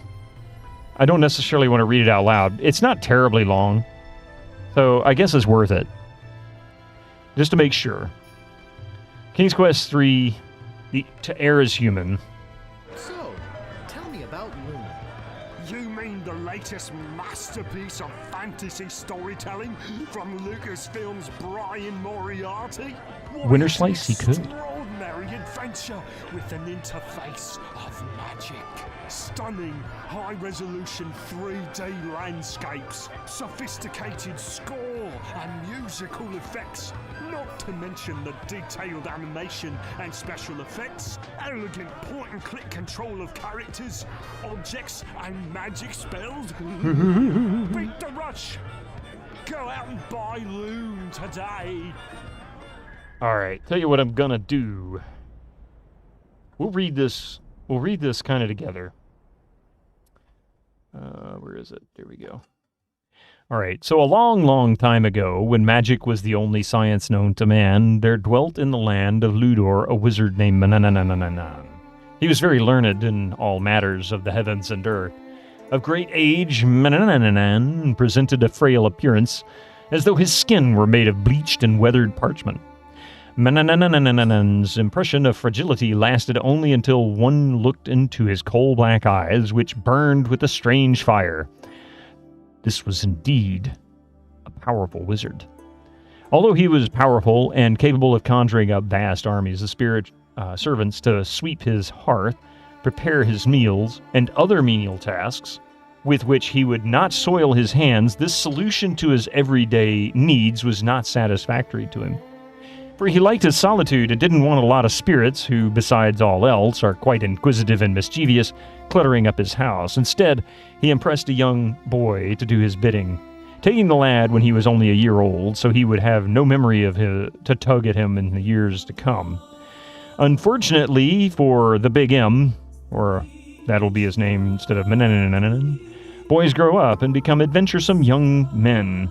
As his slave grew in stature and in strength, M was irritated to find him poking around in areas of the house where he didn't belong. Or he would climb down the narrow path leading to Manananan's mountaintop retreat to explore the surrounding countryside. Even punishment didn't stop him for long.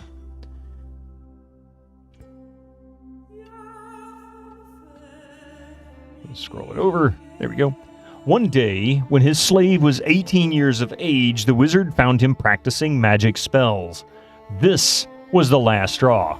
You, Mananan screamed, you have read my books of spells and plundered my supplies of powders and potions. You even ventured into Ludor again, against my expressed commands. For nowhere else could you have gathered some of these ingredients. You think you will win your freedom with these tricks? The wizard sneered. You shall see your mistake. You have earned only your demise. And with that, Mananan raised his hands menacingly. Suddenly the earth began to shake, and his slave was no more. Only a small pile of ashes remained where he had stood. Next time, I won't make the same mistake. Mananan snarled. I'll never let any of my slaves reach manhood. I will have no more accidents.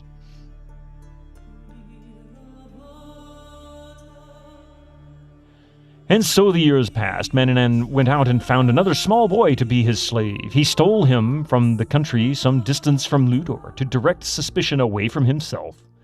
Mananan was more careful with this child and watched him closely. The wizard punished the boy severely when he caught him away from the house, and he made sure the boy didn't get his hands on even any ordinary items that might be transformed into magic charms or potions. On the whole, Mananan didn't have much trouble with him. But still, on the lad's 18th birthday, the wizard zapped him out of existence. It's a nuisance having to train a slave all over again, he mumbled complainingly. But it's better than having trouble like the last time. And so he went on, every 17 years kidnapping a small boy from his loving parents and then slaying them once they reached 18th anniversary of their birth. Occasionally the cycle was shortened slightly when he unfortunately chose a precocious child that learned too much before his 18th birthday. And time went on. And that's pretty much it. That's all there is to it. Hey, Dark Max. Hi, Ninja Master. How you doing? Mananan, he was definitely a creep, wasn't he? Let's see, I missed a few things here. I see now the Batman connection. Yeah, oh, yeah. How am I finding this game, Jogresk? So far, I'm just getting into it, so I can't say I'm not finding it really anyway yet. Just it's not an easy game to get into to start with compared to 1 and 2. 1 and 2, you pretty much jump into. The third one, there's a lot more going on here. And I don't really understand it yet. You never touched it after... Oh, wait. Maybe this is how M and James Bond got their name. The real name is so long and annoying. Yeah, right? It was on his shelf. Oh, that's where the Batman thing was. Okay. You never touched it after the 90s, where it got really nowhere with your non-existent knowledge of English. Yeah, that would definitely be a hindrance. You can't just steal people. That's illegal. Yeah, it's called kidnapping. Definitely, people tend to get a little upset about that. You hate that wizard. Retro Gaming Denmark, yeah, he definitely deserves the hate. An age 1 boy seems like a poor servant. Well, that's what I was just thinking. It's like, even if it would be at least 4 or 5 years old before you could really get a kid to do even some very basic tasks. Might be able to get them. I mean, the kiddo would dust. She was like 5 or 6. She'd run around and dust things down and things, but for the most part, it's going to be challenging to get them to make dinner, right? M. Diddy, there you go. He was M. Diddy. Here it was on the, yeah, exactly. Okay. If he's killing them at 18, they're going to be pretty useless for most of those years, right? Yeah, at least 5 or so. You do love how dark and evil they made Mananan. He's so intimidating. That is true. They did a good job at building that character. It's like the King's Quest series goes through the whole family of characters each game. Well, Mystic, can I help you with something, buddy? It's okay. No, you can't have my pencil. And James Bond was to avoid using the actual letter for the chief of MI6, which is C. Interesting. The tradition started with the first chief, and every successive one is named C and signs it in green ink. Interesting. It's Menonen's cat. No, Mystic's really sweet. He can be a little pain in the butt sometimes, but what cat can't? But otherwise, he's actually really sweet. He's such a good boy. All right, anyway, so let's see what we have here. So the ingredients and whatnot, of course, they have to be done in this, like, faux cursive font. So you can find it. 1 small feather from a bird, 1 tuft of fur from any animal, 1 dried reptile skin, 1 powdered spoonful, or 1 rounded spoonful of powdered fish. I don't know what that says. Looks like it says B-O-U-E, but I'm not sure what that line is. Fish bone, that's what it is. Fish bone, that's an N, not a U. Yeah. Thank you. I'm like, that's a really badly written in. Oh, come here. One thimbleful of dew. One magic wand. Put the small feather on the board. So it gives you all these different, like, spells and things, and they're all in the book, which is cool, because think about this for a minute. One thing that everybody struggles with Sierra games, in particular Sierra games, is they sometimes put a lot of crap in the game that you never really need. And so you could potentially grab a few items that you just don't have a purpose for. You don't really know what they're meant for.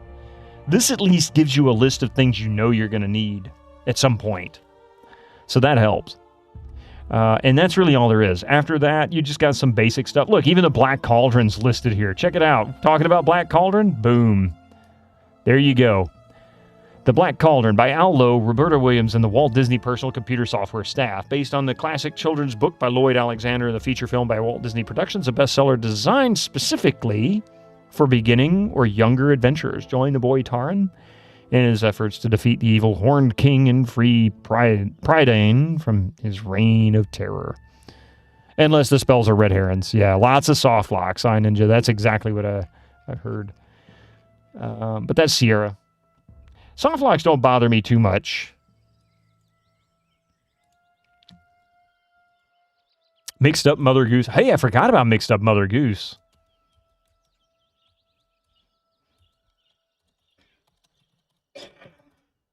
The old rusted anchor is much too heavy to move. Okay. You like the end of Larry 3? The game hints at where you missed points. Yeah. That's actually pretty cool.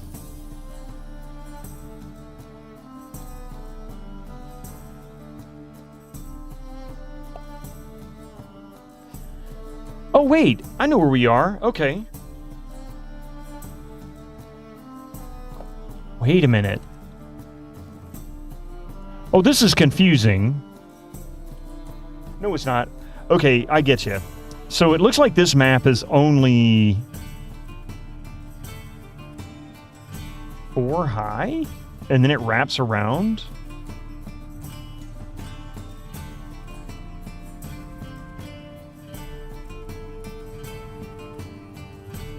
I wonder how wide it is.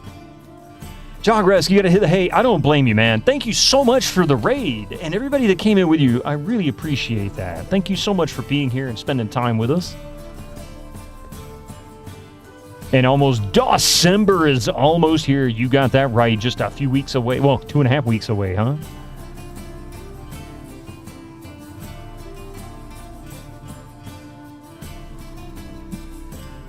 Finding those brains, right? Yeah, you're trying to get an IBM Aptiva 486. Ooh. Go for it. I have a Pentium 2. I could play DOS games on that, but a lot of the games I'd want to play, it's just too fast for it. And it seems to struggle with it. King's Quest confusing? Yeah, it can be. You love that Al Lowe made a kid's game. Al Lowe was involved in programming a lot of the early Sierra games. Only reason he did Leisure Suit Larry, from the stories that I've heard, I want to say off of text that Al Lowe wrote on the King's, or the...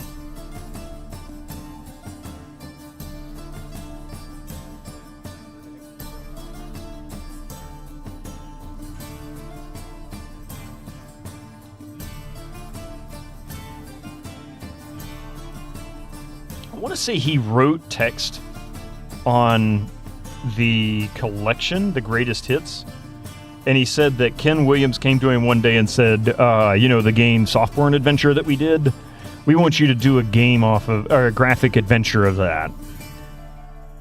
Try turn off L1 and L2 cache BIOS and yeah, I've done that actually. And in some cases it works, but it still gets a little weird. I found that it was easier for me to just do it in DOSBox for most of these early games, and I can do pretty much most any DOS game from about 90, 91 up. And I can disable a cache and it'll be just fine. But I've been itching to play something on the Pentium 2. Ken sent me, yeah. I think there was text on this that said that.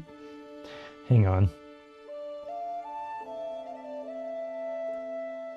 Really? I think I need to reflash my my disk drive. It doesn't like some of the old game discs. Yeah, like it doesn't want to read this disc for some reason. I think I need to get a second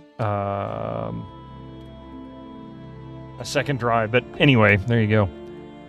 You think Al Lowe was a teacher at one point as well? He got his wholesome side, it seems. Yeah, he's a musician. In fact, on the greatest hits discs that he did, there's even a video of him playing saxophone. Artyom Havoc. We say Dawsember and who shows up but the man himself.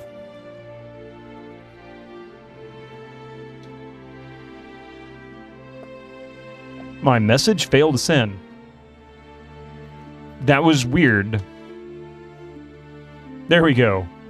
For some reason, it didn't want to do the shout-out. I've never seen that happen before. That was very strange. How you doing, man? Welcome in.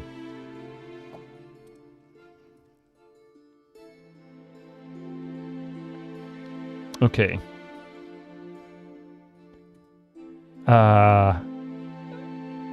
What the heck? What is going on there? Why is it? What's going on, Dittaman? Wake up, man. Oh, because it helps if I spell it right? Yeah, look at that. I'm such a doof. So much better when you do it right. Then I need new glasses, but yeah.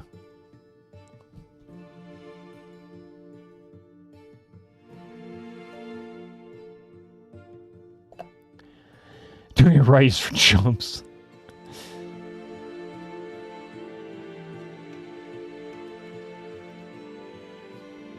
Remember the Pixel art of Al Lowe walking around in a one-man band getup in the credits of Larry 1 VGA, yeah. Well, he was also the author of the soundtrack for Leisure Suit Larry, the theme song. Oh, I see.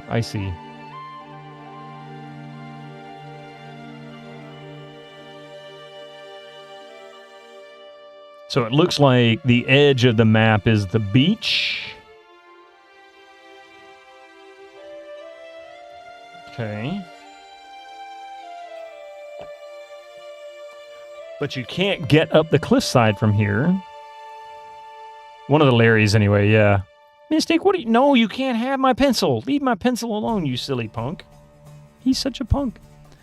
I need a map cam. I really do. Actually, I have a second cam, but it kind of died on me. I need to test it again. I haven't plugged it back in to check it. Hey, Abstractism. Can I help you, Mystic? Is there something I can do for you? Or you just want to show everybody your butt? No, you can't chew on the cables either. You can't have the pencil and you can't chew on the cables.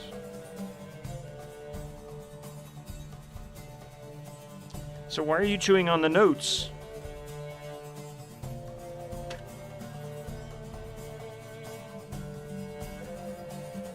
Mystic, can I help you something? Or can I help you with something? But no, you silly cat. He won't let me do anything. He really wants me to, doesn't he? No, don't chew on a cable for the microphone. That's expensive. Come here. Come here, you little punk. There. He says no. I don't want to be picked up. He's such a punk. Let's see.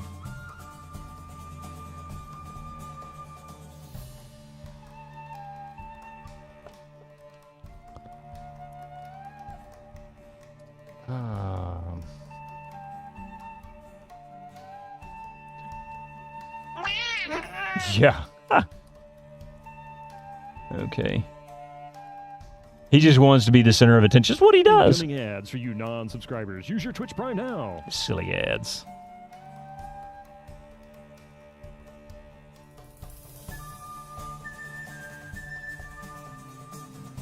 Witcher music indeed. And that wraps us back around.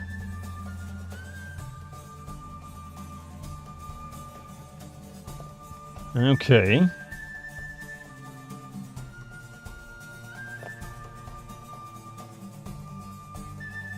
Looks like the outdoor map is relatively small.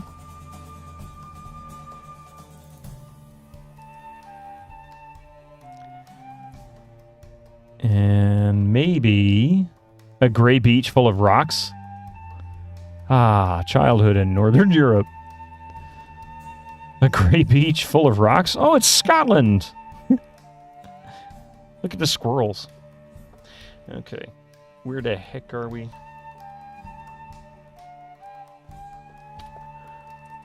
What was on this side? That's the spider.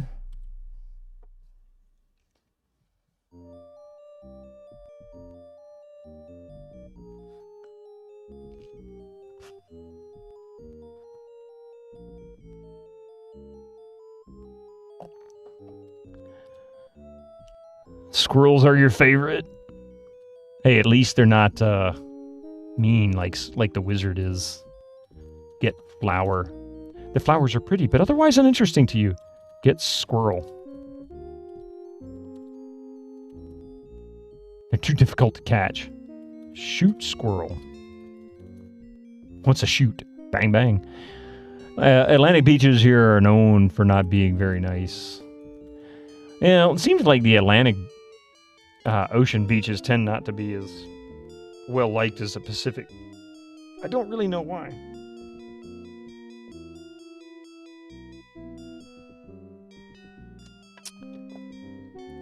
And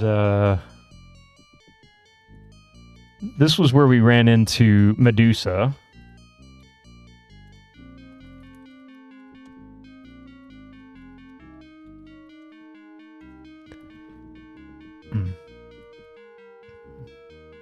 Get lizard. Ah, crap. So she's going to appear on there whether I like it or not.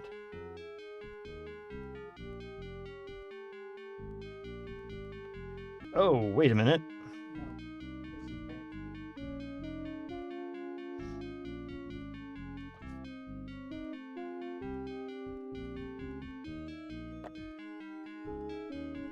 Password accepted.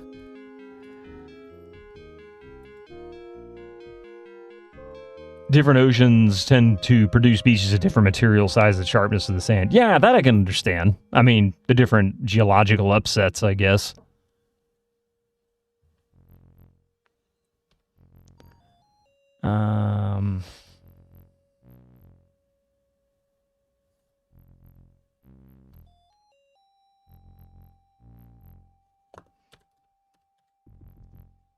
The most hideous looking being.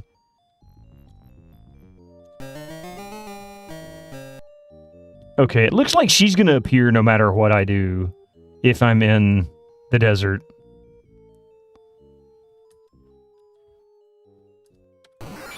Oh, Lord, she got me anyway, you stupid bee. Why is Medusa hanging out in the desert? She's bored. She got nothing better to do.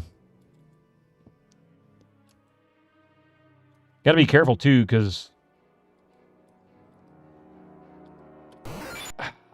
so I can't go this way. I think she's gonna appear no matter what.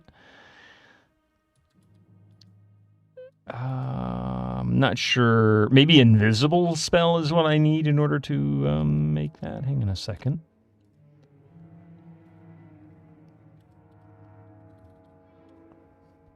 Beautiful trees of the forest to the east grow sparse as they reach the edge of the great desert to the west. You do notice one particularly large oak tree with a fine... What a fine oak, you'd think. Uh-huh. I bet you this is a climbable tree. Climb tree.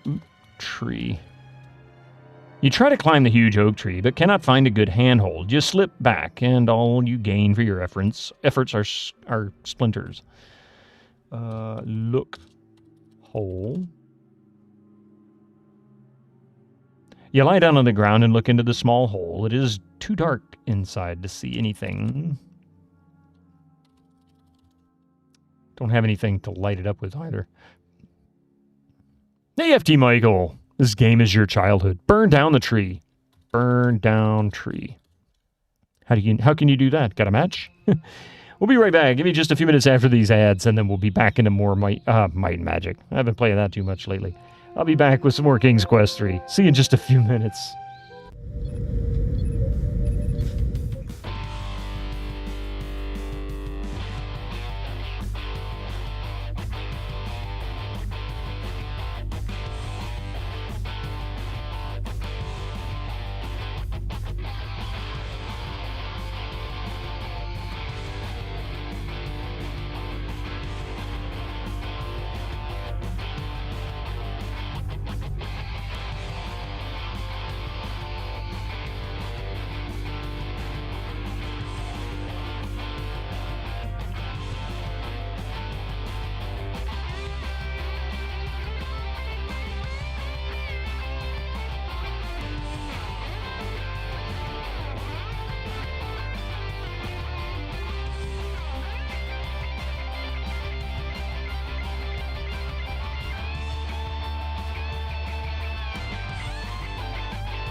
Thank you very much for that.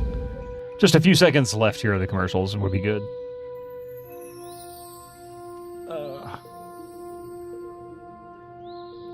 Let's see, what did I miss? Anything? Nothing. All right. What a dork. He didn't bring a flashlight. I mean, he didn't even learn how to, like, you know, make a little magical light for the, you know, from his wizard buddy. Let's see. I feel like this has been a very slow start to this game. For me, normally I'm a little bit quicker to get into these.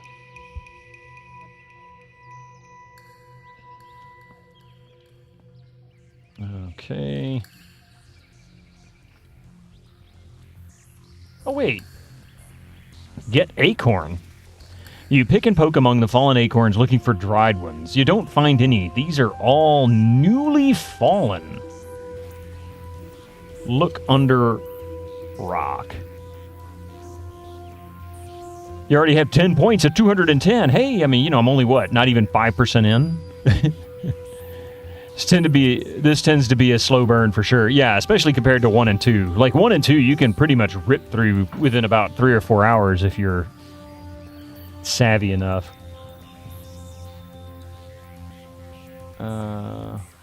Oh, and now we got Darkstone. I forgot Darkstone soundtrack was on here. I need to play Darkstone. That's one that I've always wanted to play. The wizard never even taught him Flickum Bickus.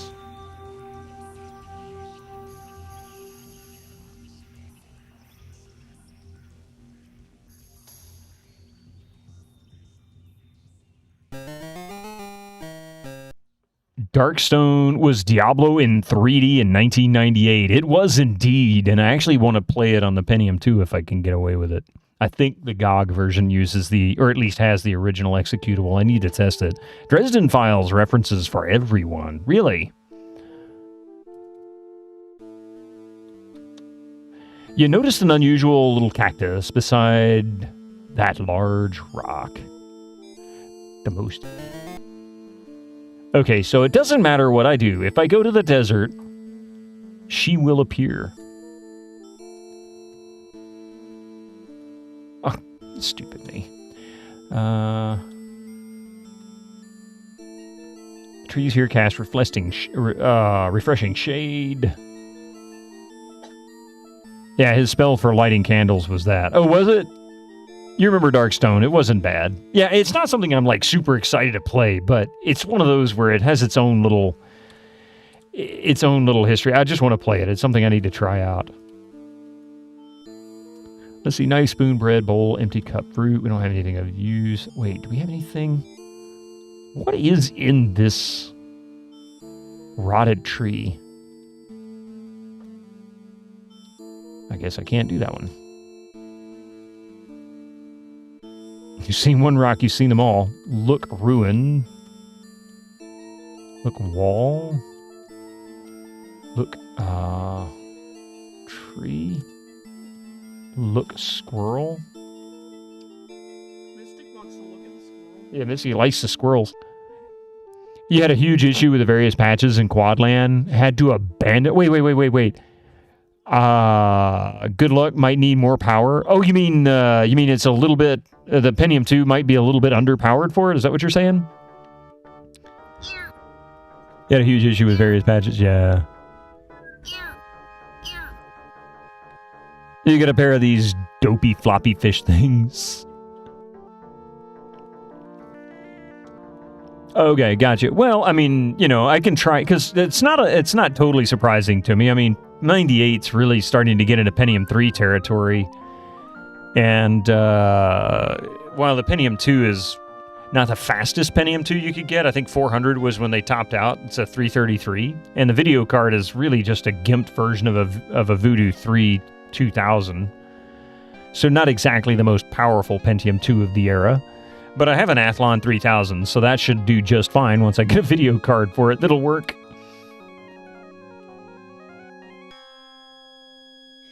I need to include... Just saying the game is a little finicky, but it's very cool. Okay, very finicky, gotcha. I'll see what I can do. It's one I want to try out. Look water. Clear water flows over and around the rocks, the stream. Wet mud lines its banks. So, I'm kind of confused. I'm trying to map this. And this should be one to the left of the wizard's place. So, let's see.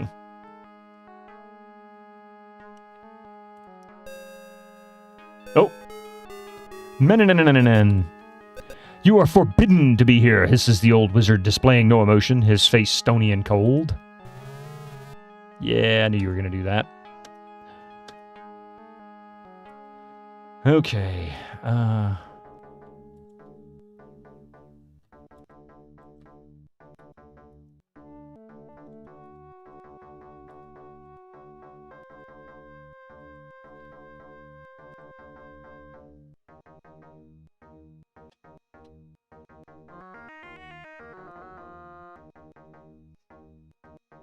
And See, if I go to the right, this should take... Guess the man timer ran out. I guess. I'm going this way just to check something on my reload. Mama Bear growls at you. Uh-oh. What the heck is that in the distance?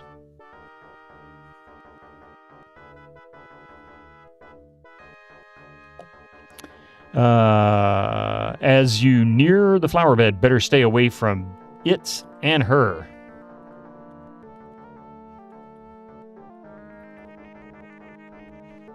This is the comfortable home of the three bears. A well-tended flower garden grows out front. Talk to Mama. Talk about Wizard. Yeah, I'll deal with that later.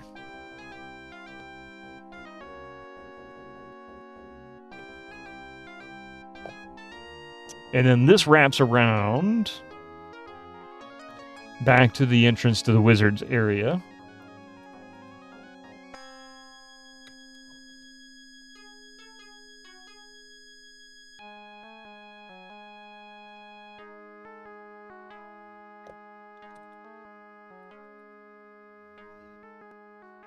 And I can't go through the desert.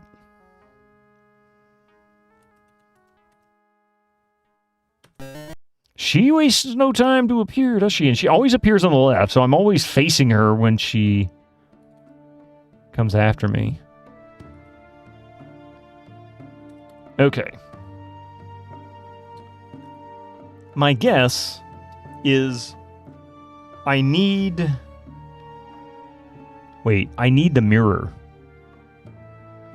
I can use the mirror on Medusa. So that means that no matter what I do, I'm going to restart the game here. Well, restart where I left off last week, because I primarily just wanted to map this section out. And I think I have enough. I can make a decent map that makes sense.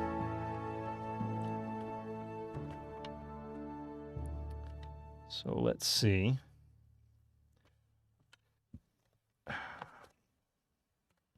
Hang on a second. Let me get this right. I wished I did have a camera pointing down. I don't have anything over me that would really be able to control that either. Let's see. So Wizard...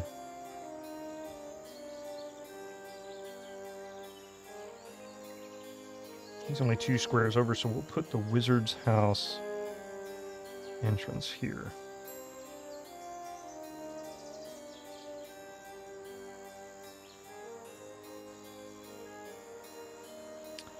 And that means...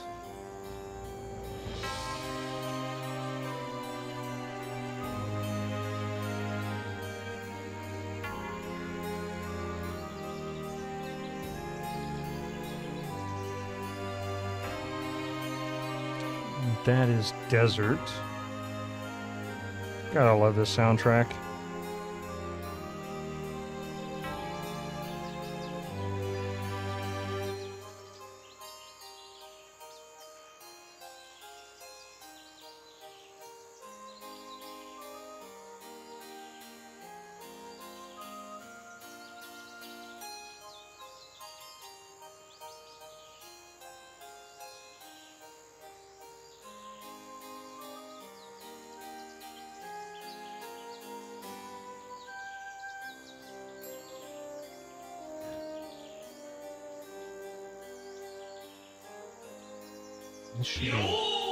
Ruins. Thank you for that. Hey, how's it going, Otaku? How are you doing? Call him Banana Nan. He loves that. Actually...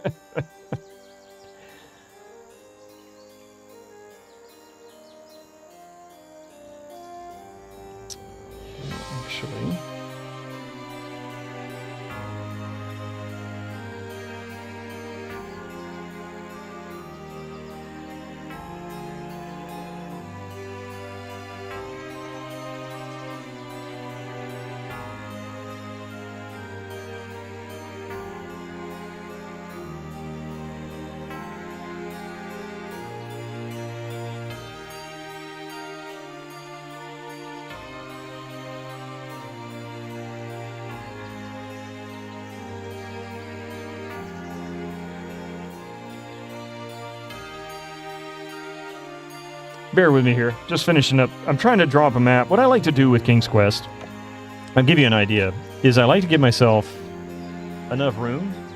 I can make notes in each of the squares for each of the maps. That way I can make things like, here, let me show you again. Just something like that. But that allows me to make notes about each individual zone. If there is something that I need but can't pick up, or something I found, or a particular landmark that's interesting to me that might be useful later on, or an event like crazy Medusa lady appearing, that kind of stuff.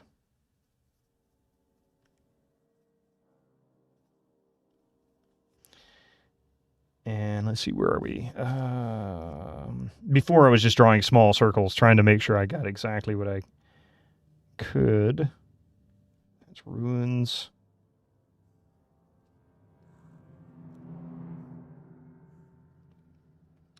And then one more.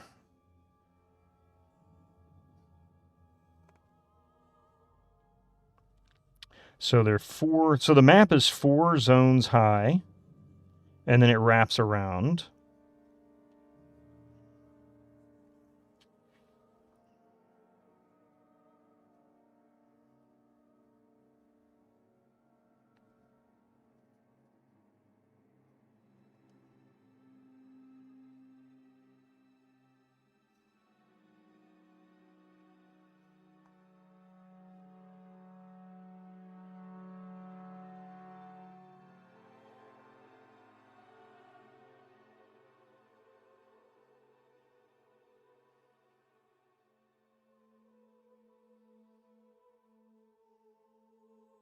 And let's see, I think the village, okay.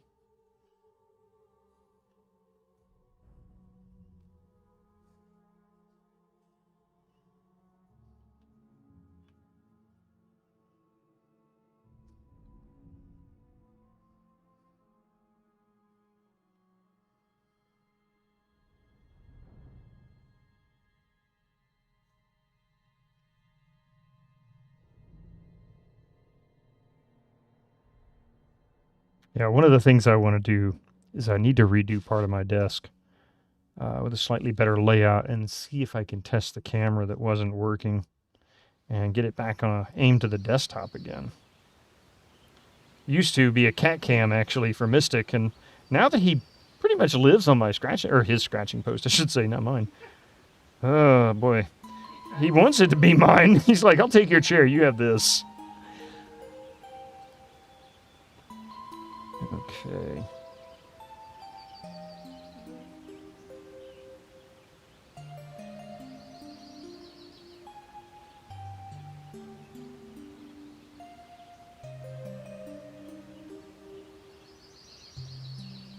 There we go.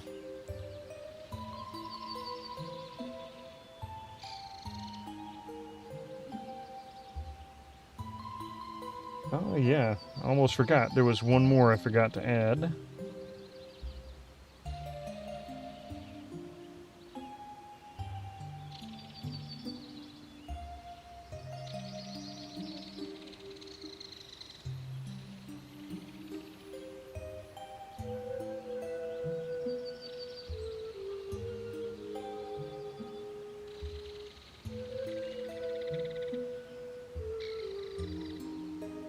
And I wonder if you can get in the ocean like you can with 4 on this one. Because 4 was very much like this one as far as the world is concerned. You had a beach that you could go to, and eventually you could swim out. Here. Okay. Roberta's best was pixel art. She had a couple of 3D hits, but she shone brightest in her early days. Otaku, I think her pinnacle was absolutely Colonel's Bequest. Gwydion, where's my pipe, my bowl, and my fiddler's 3? Yeah, right? All right. Here we go. So this is what I've got. And more notes will be added, more map stuff will be added. So this is my map so far. Like I said, I like to have little squares where I can put notes, events that happen in those areas, items I might need but I can't pick up yet, landmarks to help me keep track of what's going on, that kind of thing. And that's really my goal. That's my hope. All right, so let me put this down. And now I'll focus a little bit more on the exploration piece. I really think I need the mirror to deal with Medusa. So how about we hit restore?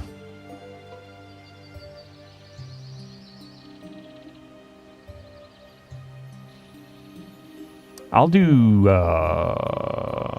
save to leave.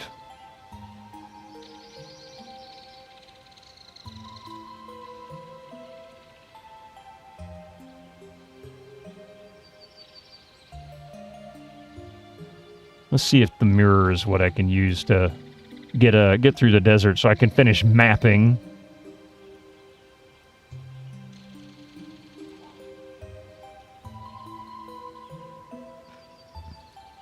Because that's how you're supposed to defeat Medusa, right? Get mirror. You like the Colonel's Bequest a lot. Your girlfriend appreciated concept, but didn't like how a lot of it was, what do I do now? Wander aimlessly until next cutscene activates? Yeah, that was a challenge for folks. It was a challenge for me the first time I played it. But what happens there, it's actually not so bad. What happens there is that you have to learn what triggers the next event, right? So if you pay close attention to the conversations and the items you pick up, you can pretty much determine where to go next. However, I always manage to fail, like, really badly in the solution at the end. I always manage to pick the wrong person or whatever. I get a bad ending.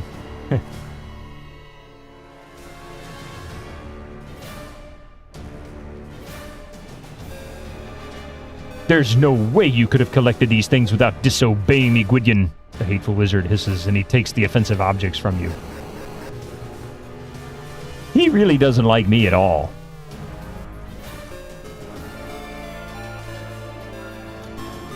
Zap! Armager, you're not wrong, I'm telling you. Alright.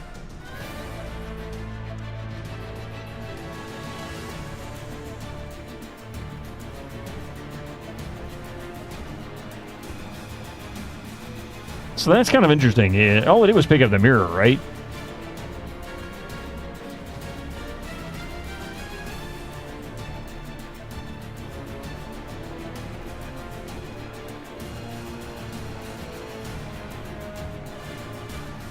The good ending was also kind of bad. Thanks for saving my life and solving all the murders. I'm leaving all my money to cook, and you get 0, by the way. Oh, God, yeah.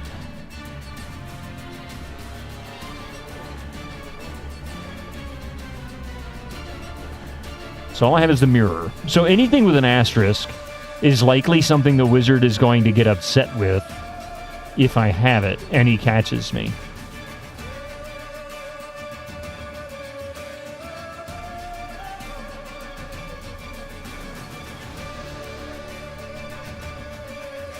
He doesn't like anybody. Yeah, he obviously hates himself. It's clear to me he does. He can't handle that.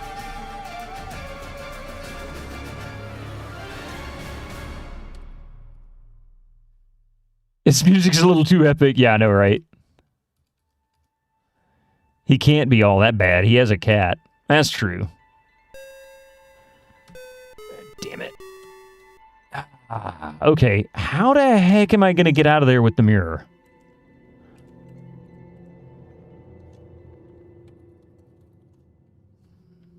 Maybe I'm wrong. Maybe this isn't how I'm supposed to do this.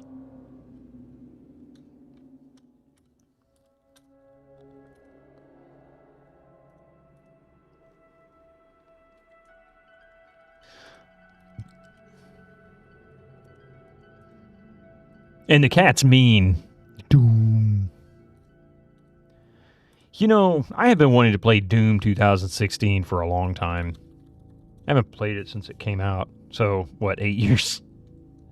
I mean, it is retrieve it. Okay. Excuse me, I'm going to have a piece of candy from Halloween. Small piece.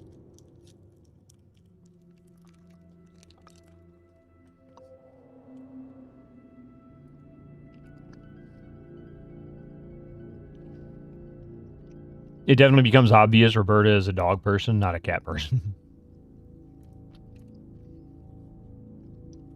I mean, to each their own. Not everybody can be perfect, like having a cat.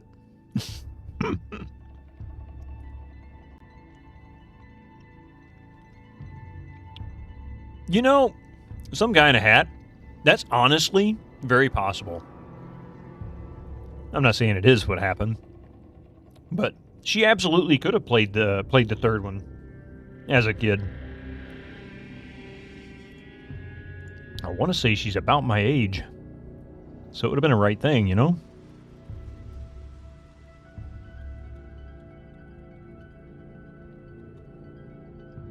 Yeah, she's about 8 years older than me. But still, that would have put her at the perfect age for this.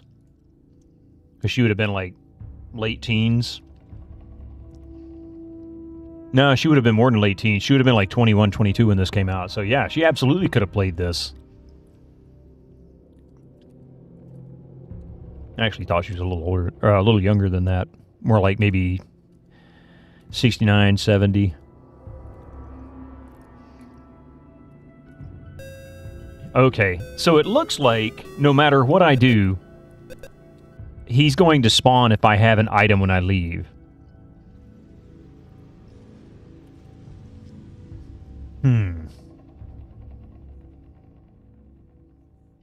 So how do I deal with the wizard? Hang on, let's see what kind of spells do we have in the manual again?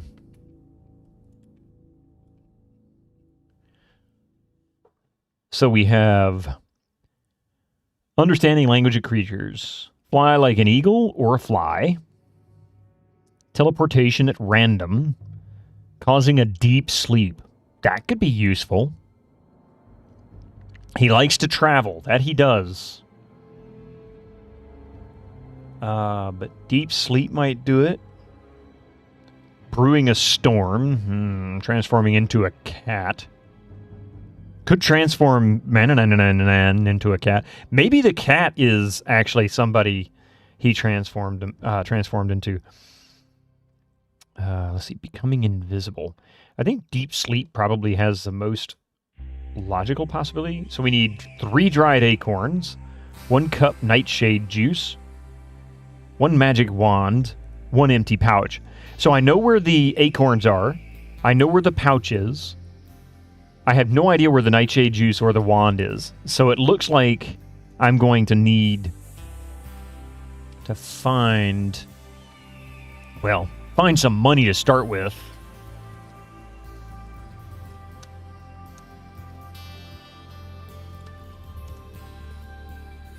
You want a deep sleep potion?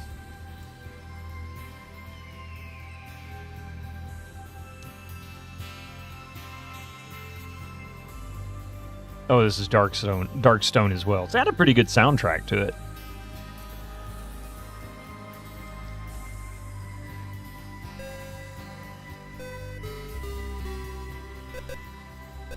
Oh, you know what? I think I know why he keeps popping up on me now.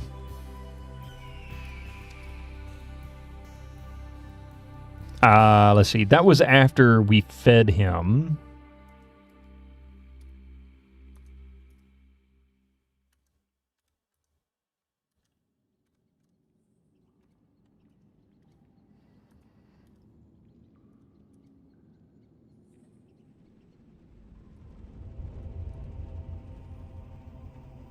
You used to need one, but the last couple of years you pretty much fall asleep as soon as you hit the pillow. You're trying to listen to an audiobook, but every night you realize you can only remember like a paragraph since the night before. Yeah.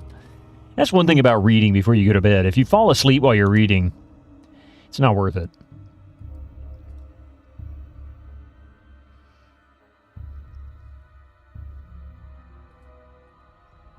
My issue is usually not so much that I fall asleep while I'm...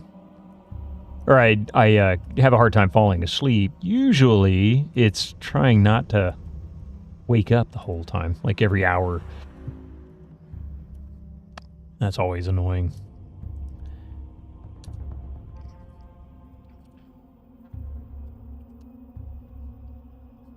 Let's see if this does it.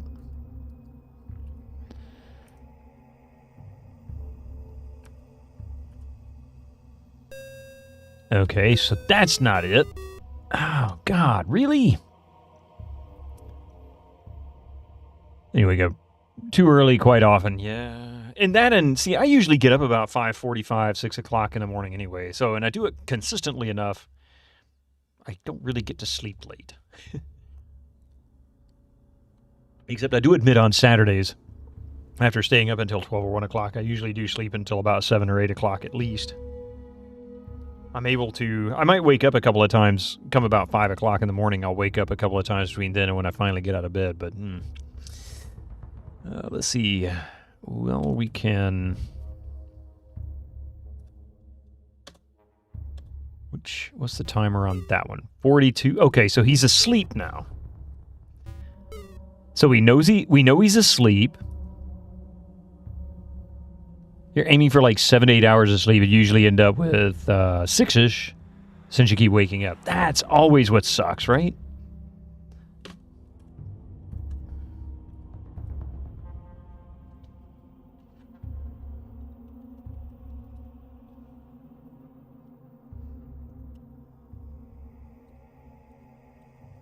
Okay, maybe with him asleep, I can make it.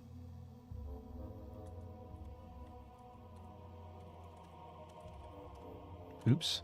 Inventory. There we go. Mirror.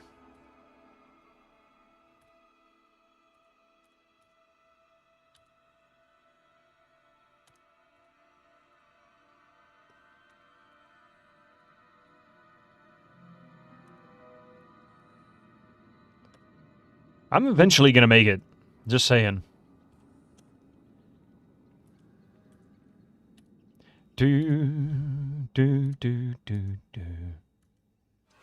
Well, hello, Mr. Fancy Pants. Duncan Thrax! Just cheered 100 bits. Dude, thank you for the 100 bits. How are you doing? Oh, thank you. It is tab. Ha! Couldn't remember where the hotkey for it was. Yeah, slowed the game speed down. You cheater! I'll live. They put it in the game for a reason.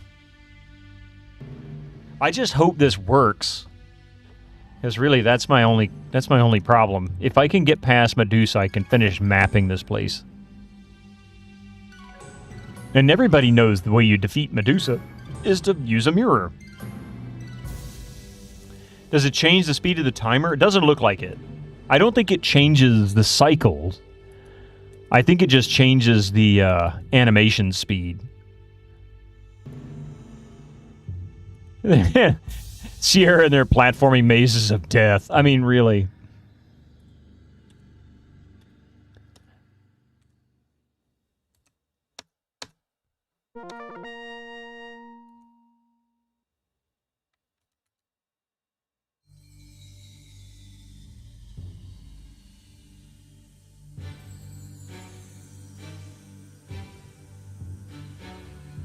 Well, this is a good sign so far. He is taking a nap. Maybe that's what it was. Yeah, oh yeah, okay, so it is independent of the clock speed. Yeah, I figured it was just slowing down animation. It's what it looked like. Which is probably a better thing anyway for this kind of a situation.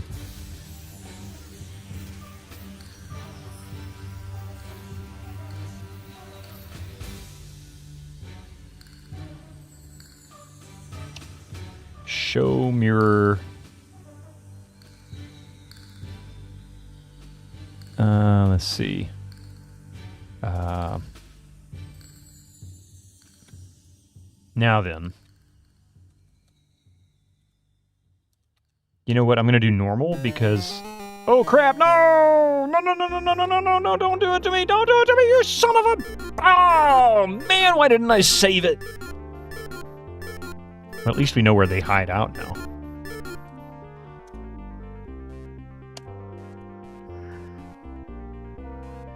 Weeds.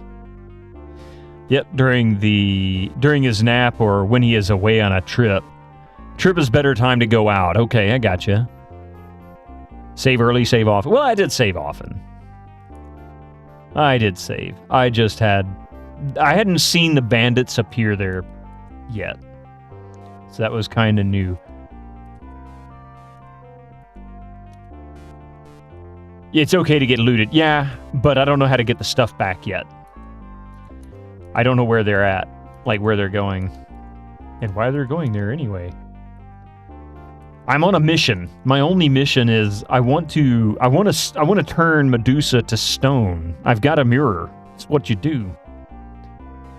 Has anybody ever seen Clash of the Titans? I'm just kidding. Hey, what's that on the ground? Is that a feather? I just now noticed that.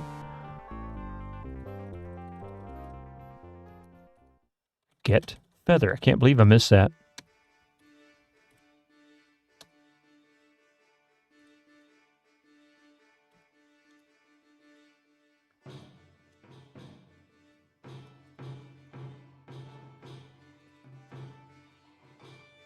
The bandits are simple to find.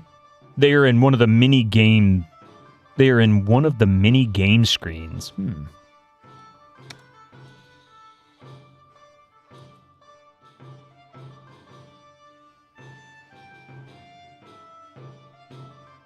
Too bad I can't get this guy to run. Poor guy, he doesn't have the stamina for it. Use mirror. You look cute. Use mirror on Medusa. How can you use that which you do not have?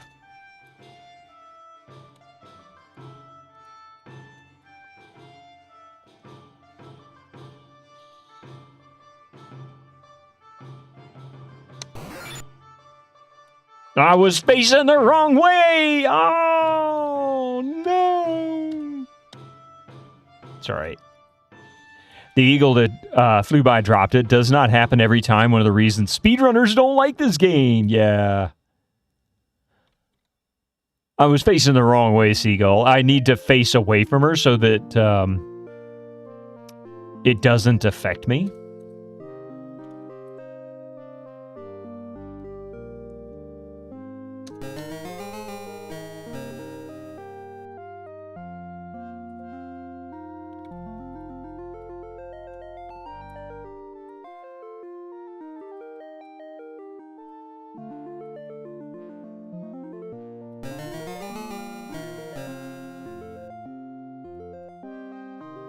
Point mirror. Use mirror.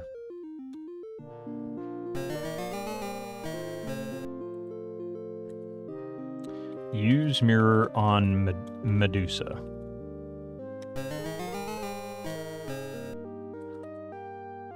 Wait.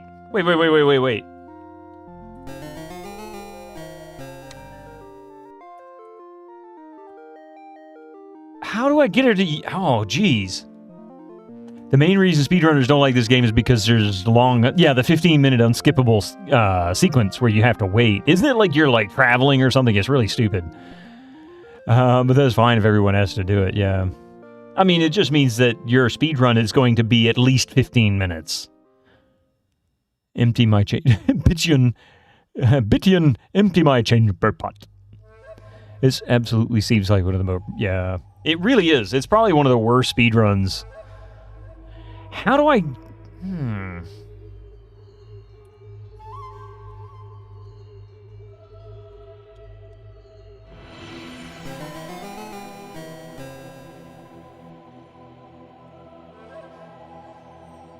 Show mirror.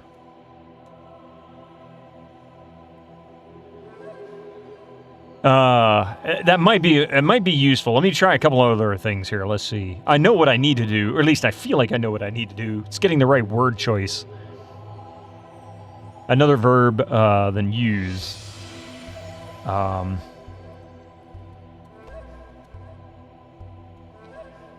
Let's see. Hold mirror.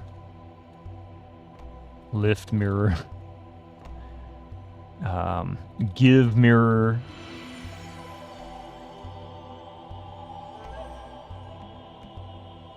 Aim mirror. Ah!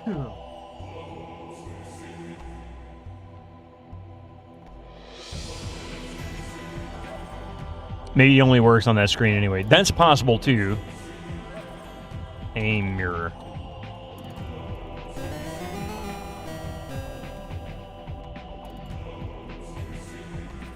Hold. Well, I can try it when we get in there again.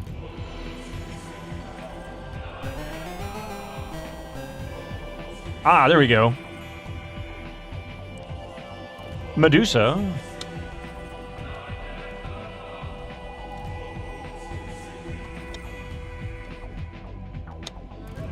There she goes.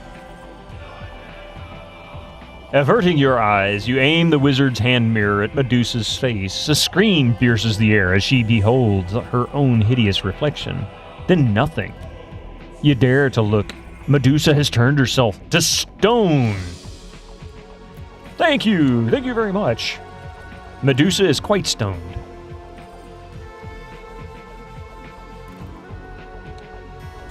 Okay. Now then, I can continue my mapping. Mappy. All right, let's see. Can we do anything with stoned Medusa? Get Medusa. Break statue. Push statue. Even as a statue, Medusa is indescribably ugly.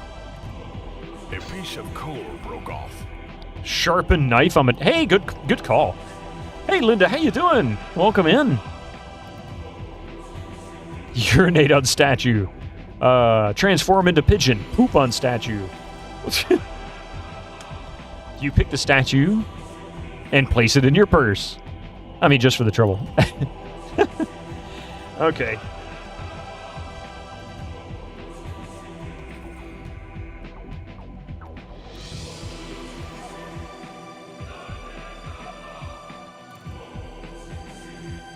You find yourself at the edge of the great desert, stretching as far as the eye can see to the west.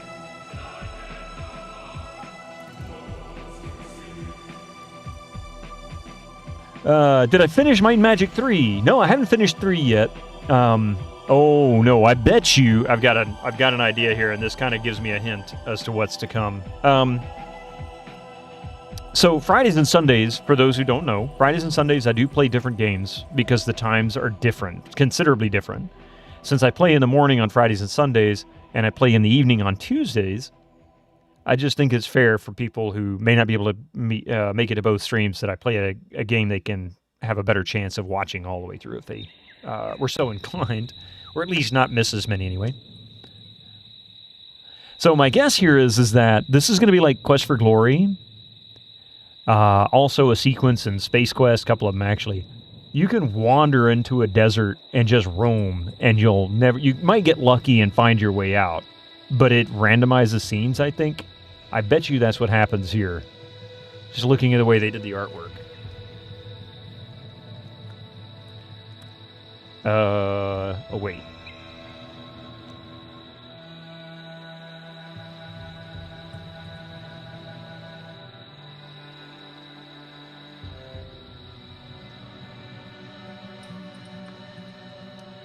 You can roam if you want to, roam around the world. But if you don't roam and everybody roams, you have entered a great desert. Look, cactus. All of the cactus around here are too prickly to be touched. You could wind up with a handful of thorns. You will, actually. You've seen one rock, you've seen them all. Hey, Sonnevel, how you doing? Welcome in. Yeah, that's exactly what it is. This is going to be, it's just going to be an infinite desert, probably. At some point, there's probably a map or some other quest or whatever that I will be able to make sense of it, in which case I won't be lost all the time. Gudyan, where's my cactus?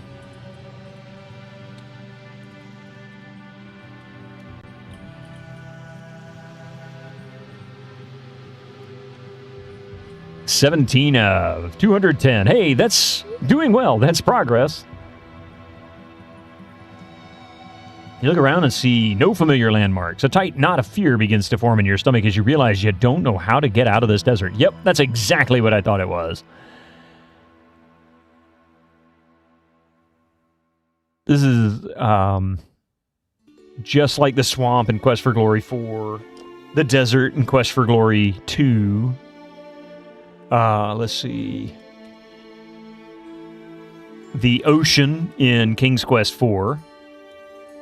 So no point in even bothering with this. I may not be able to get out, so I'm not even going to bother. I'm just going to restore. And since she's gone, let's look around.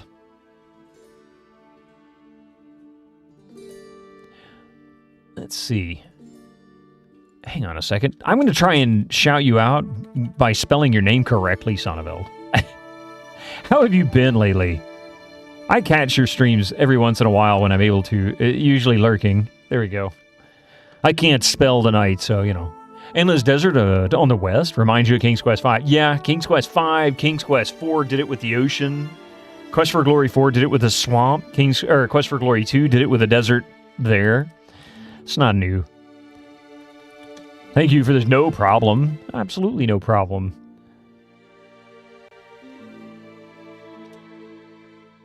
Oh, I bet you I get bit by the snake. Let's see. The parched sands of the desert seem to reach forever westward. All the cactus around here are too prickly. Let's see. Look, ground. The parched sands, blah, blah, blah.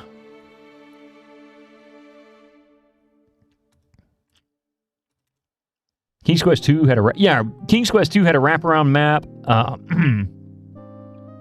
Yeah, that one did have a wraparound map, actually. I'm pretty sure it did. Hang on.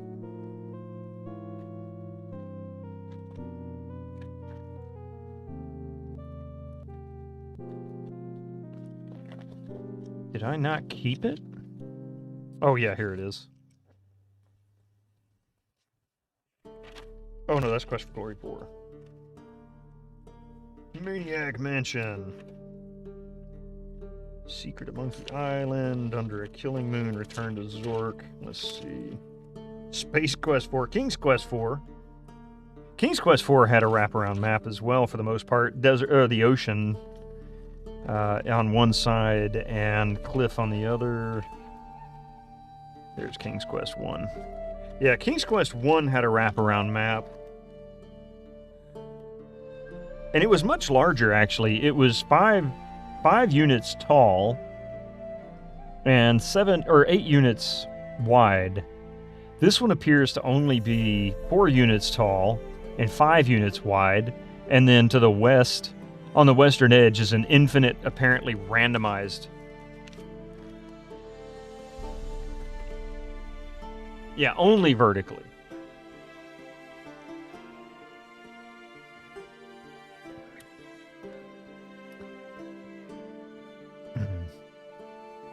Ooh, interesting. You find yourself, let's see. The flora in this hot, dry desert is scant. The only plants that grow are cactus, thorny shrubs, and an occasional stunted tree.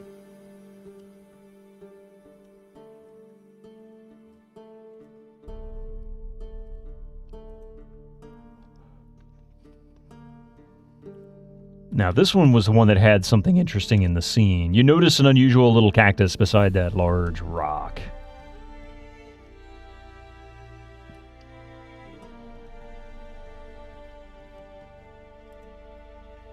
How do I know when I need to get back to the house before the wizard wakes up? Get cactus.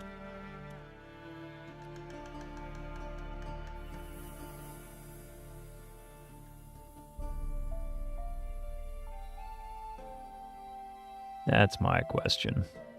That is rhetorical, by the way. There's Medusa.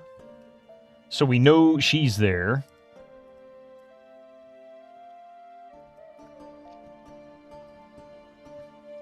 Perhaps I should head back. I'm going to stay close to the edge in case they... Oh, no, no, no, no, no, no, no. Woo, that was close. Always stay close to the edge if you get those kinds of spawns. Best way to avoid them. How do I get the dried acorns? Look, acorn. I bet they're inside.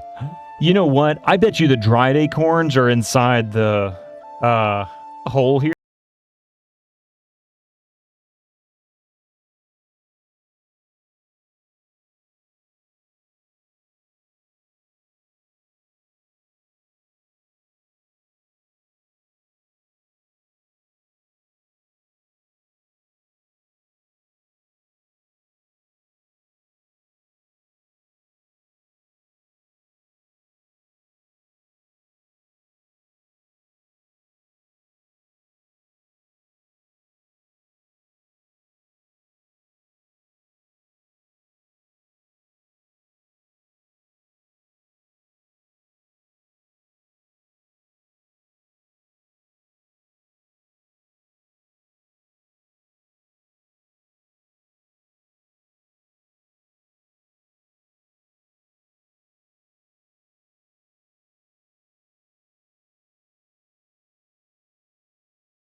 Roberta says, next time, be more careful.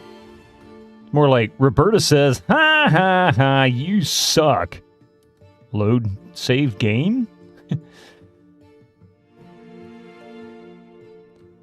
The mazes are important. We can print maps in the strategy guide, Kim Williams. Yeah, 1980 something.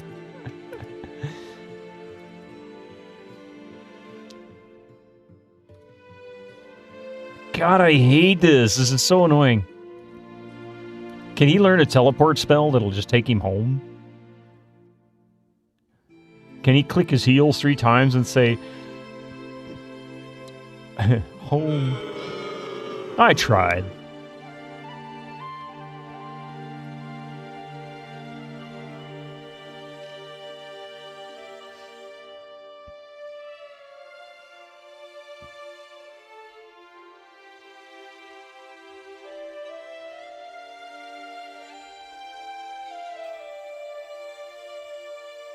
No strategy guide for you. Instead, have this hint book.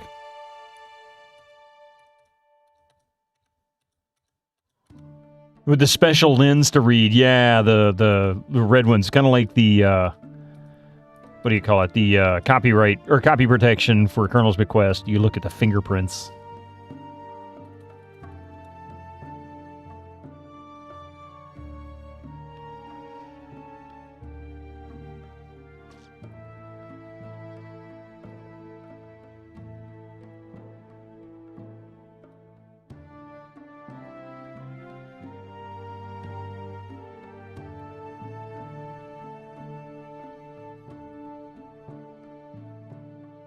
Technically, the special lens is the copy protection for the copy protection. That's a good point, actually. Did you mean to have sound off? Oh, did I hit F2? Oh, sorry. I must have hit F2 at some point when I was trying to hit a menu. I was wondering why I didn't hear any sound when he fell over the edge. Thank you for pointing that out.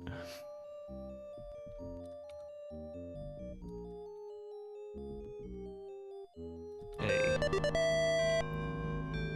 Really? Alright, let's see. Put feather under bed. Hide feather. Incoming ads for you non-subscribers. Use your Twitch Prime now. Put mirror under bed. So the feather isn't being considered an ingredient that he's going to get mad at for? Oh, eagle feather, okay. Hide cactus.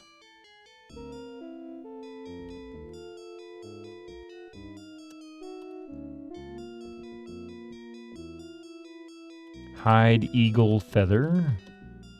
There he goes. Okay. Now then, I've got him taken care of.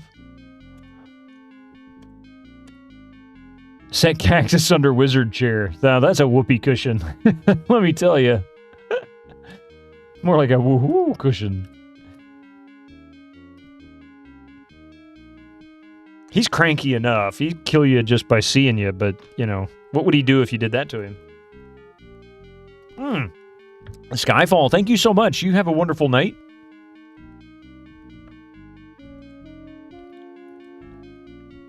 I really don't understand how to know when he's going to wake up. Like, if I'm going to use the timer up there, how is that going to help me? Is it like every half hour, every quarter hour? What's going on there?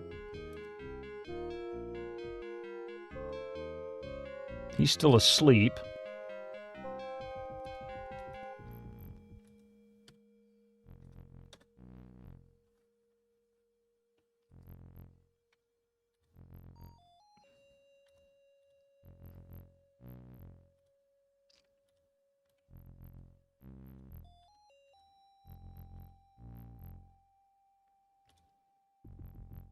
Get out of the way, cat. He won't let me in the office. What a jerk. I can't step over the cat. He's not smart enough.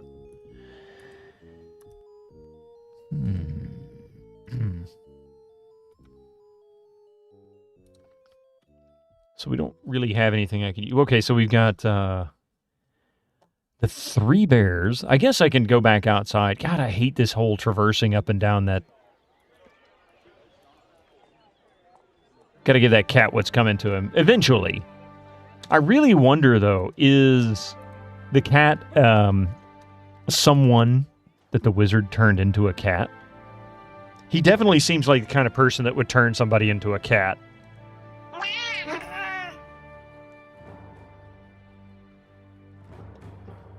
There you go. That's a cat.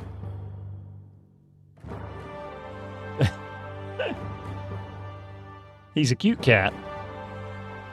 That cat is pure evil, like most cats. Did you see those teeth?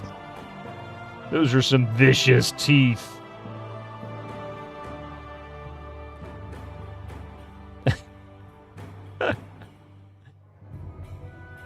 He's actually watching the cable for the camera. He's like, interesting. Hey, phalanges.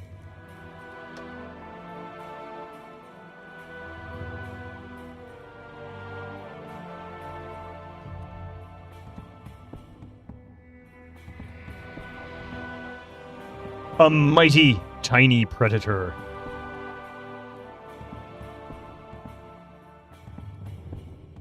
Who can resist the evil? Nobody. He's too cuddly. He's so sleepy. He's been sleeping all day long. Coffee wore him out really good this morning. Another kind of danger noodle, even tastier than the others. Yeah, cables. Especially those power cables. They are really, really vicious. Proof that humans are crazy. We keep apex predators alone in our homes.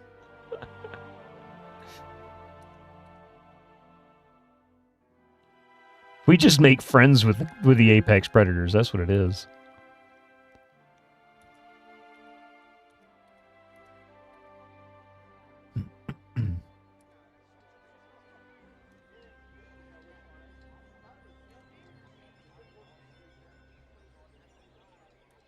Oh, man, ads. Here we go. I'll see if I can get off this path. No! Whoa! That was almost death. Let me guess. Now that it's 1 hour, I bet you the wizard's going to come looking for me, isn't he? He's going to spawn now. Yep. That's what it is. Okay. You are forbidden. Yep. Okay.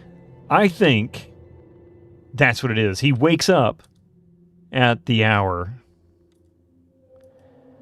So I wonder how long he sleeps. It was like 36 minutes in.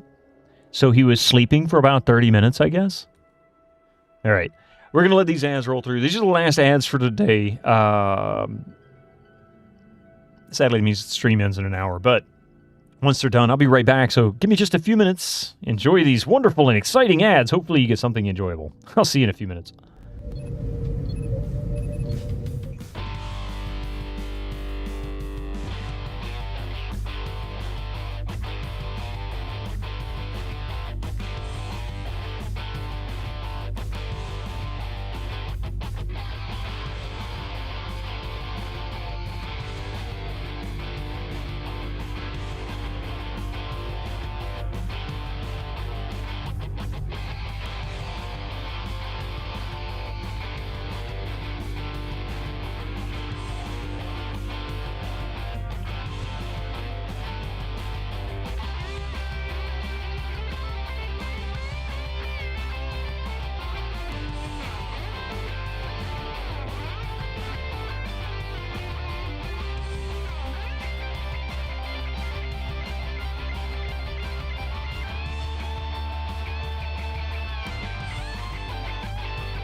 That's right, you stupid son of a bitch!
Look at the size of those knockers.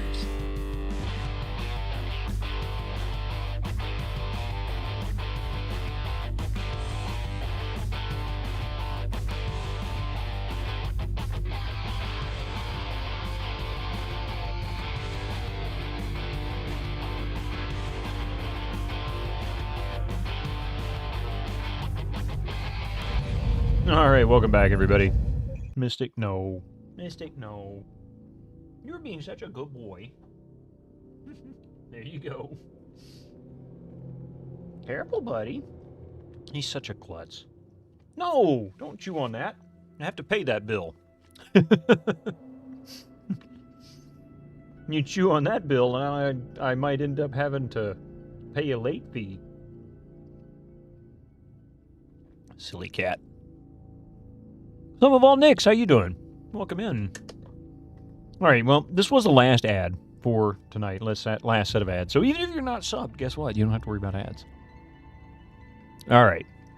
Now then, I've wasted several minutes. He should be awake now, I guess. Right?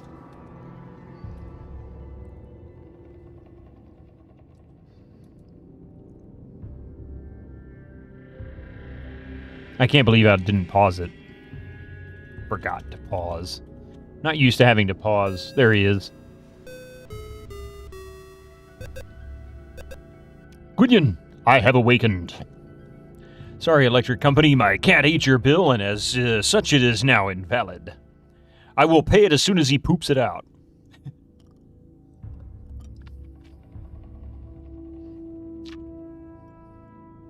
Well, the good news is the electric bill I can pay electronically. Actually, the only bills I actually pay by mailing them in are 2 credit card payments. That's it. Better luck next month.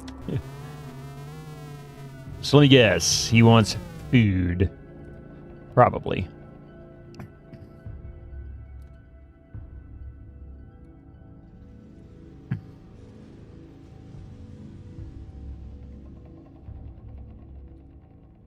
Put it on my bill. Is that what the duck said?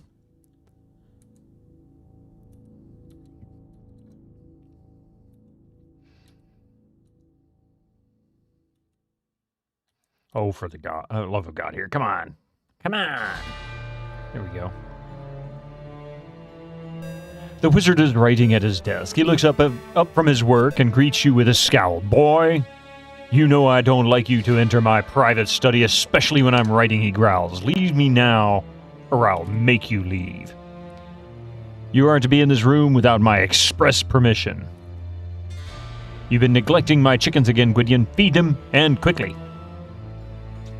Okay, time to go feed the chickies, I guess. It's like, dude, they're your damn chickens. You feed them.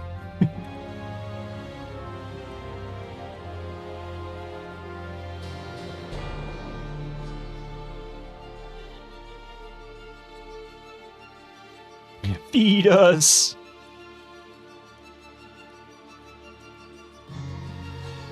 That's true, I am his slave.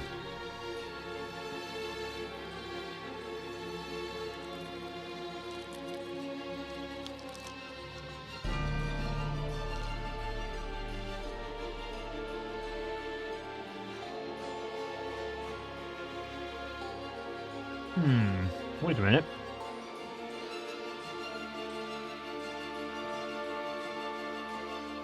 You know what I'm going to do?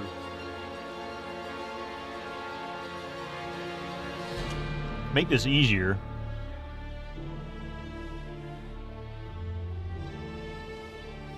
I'm going to write down all the ingredients.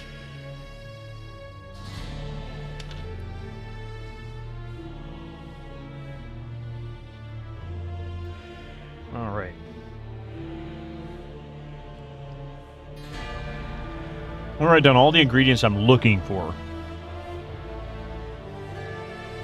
For one thing, it'll be easier than doing it with this digital manual, because I don't have the physical manual. I can't set it down next to me. But it's also written in this faux, like, cursive writing. So it's not exactly the easiest to read. It's not great handwriting. Let's see. Feather.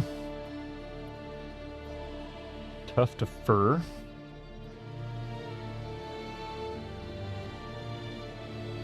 Dried reptile skin.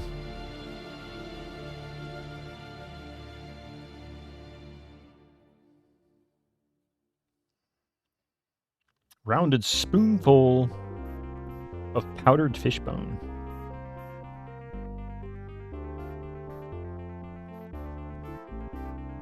Oops. If I wanted to feed my own chickens, I would have kidnapped a 1-year-old baby from a crap hole like Daventry.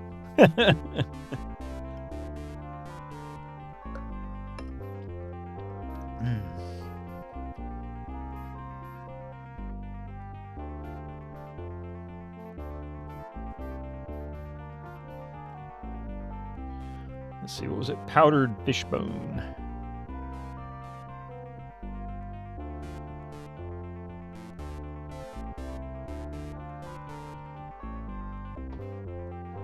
Thimbleful of dew.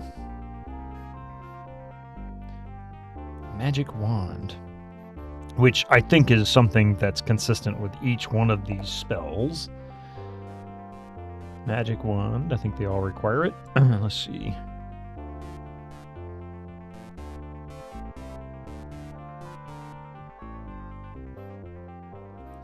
What is this? Directions. I'll come back to it for the directions. I'm not going to write those down. I just need to... The ingredients are the key. Let's see. Light. We need... tail feather. Of eagle, which I think is what I picked up. To become an eagle. Or a pair of fly wings to become a fly, which...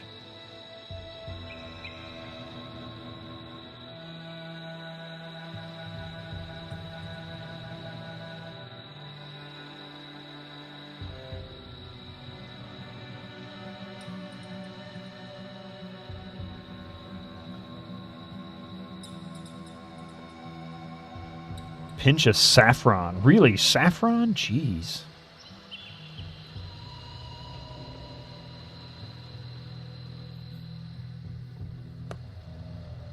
Rose petal essence. You got that.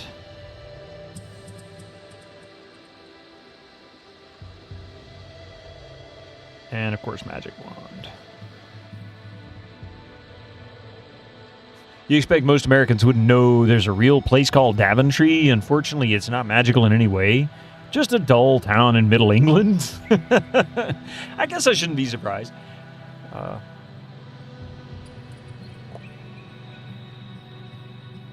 I wouldn't be surprised if if there isn't a town somewhere in the U.S. named Daventry. A lot of the town names here were named after Old England, basically Old English towns like New York, for example. And then of course there's quite a few that were named either by the Spaniards or the French, like New Orleans. Or native languages, for example. There's quite a few of those when you get up to places like Wisconsin, things like that. And then, of course, more Spanish stuff when you get into the Southwest. So I guess it just really depends on where they came in from. It makes things very interesting.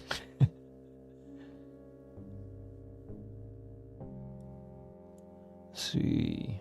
Salt grains. What is this one? Teleportation?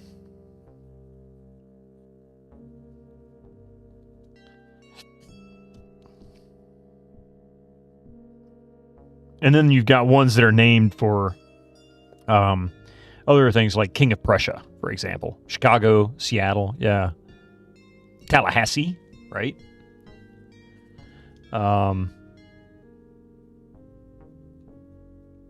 And then, of course, a bunch of them that are just named after family names. Like it might be named after somebody who was really wealthy that founded the town, or maybe funded the town, or whatever, some kind of significant influence, political or otherwise. Like Houston is named after Sam Houston in Texas. He's not even from Texas. I think he was from Virginia or something like that, or North Carolina, I forget.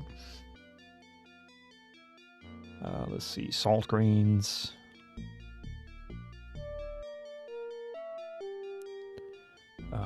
Dried mistletoe.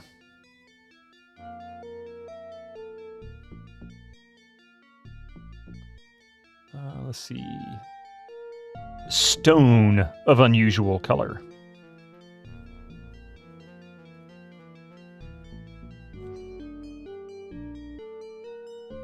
And a magic wand. That's a given. Yeah, Schenectady, right? Schenectady, New York. Then you get the metamorphic names. You found a bit of a struggle in Bounty Train to keep all the towns called somethingville from running together. Well, the story I heard about how we ended up with zip codes had a lot to do with everybody wanted to name their towns Dodge City in the process of moving westward. Like every town, nobody had any creativity when they moved west. They just kept naming everything Dodge. And the post office finally got fed up with it, said, we can't work with this. You guys can't just keep, you can't have 5 Dodge cities in the same state. We don't know where the heck they go. So if you want us to mail something to you, move to a town we know of. And I want to say at one point they even declared no new town names could be named like Dodge. Schenectady is Iroquois. Name filtered through Dutch. Is it really? I had no idea. Dried acorns. What is this? Deep sleep. Okay.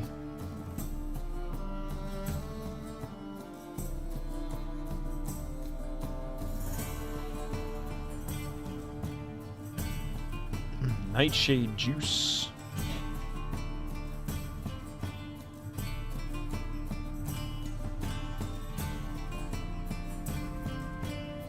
Magic wand and a magic and an empty pouch.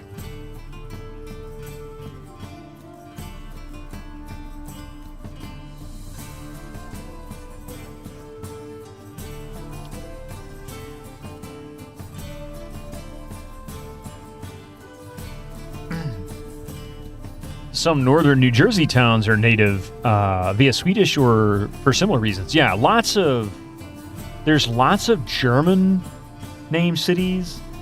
Helen, Georgia was I want to say was a place for where a lot of German immigrants moved to and settled. There is a lot of German settlements that were in Texas. I forget exactly why. Seems rather strange, considering how considerably different Texas is from the vast majority of Europe. Especially when you move further west and you end up in the desert. But a lot of Parises. Yeah, there's Athens, Georgia. There's Paris, Texas. I want to say there's several Paris. Yeah, there's lots of Parises.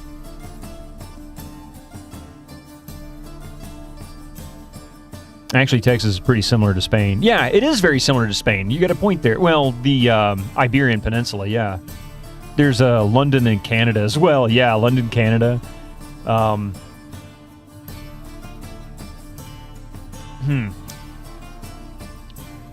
it is kind of interesting. It's just, a lot of it is either based on settlements or they were named by... Because I want to say, wasn't New York originally New Amsterdam? I think it was. And then when, I don't know at what point it changed. I just know it's now New York. Let's see. It amuses you when the pronunciations are entirely butchered. Delhi, New York. Said Delhi. Yeah. Well, I don't think I've ever heard anybody pronounce it Delhi. I've always heard it pronounced Delhi. Like a deli sandwich.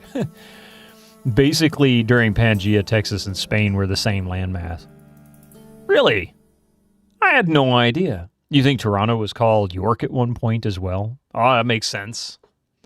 Like the Cairo, they call it Cairo. Cairo. Welcome to Cairo. There's also a Cairo, Georgia, right? Isn't there a Cairo here somewhere? There's a Rome, Georgia. That's why the landscape is similar. That makes a lot of sense. It's everyone who says Delhi. Well, let's see. Oh, here's another one for you. Okay, Adventure Josh. There's also a town in Georgia that has the same spelling as Houston, but they don't pronounce it Houston. They pronounce it Houston. How about that one? Why? I don't know, but that's what they say. Let's see. Transform another into cat.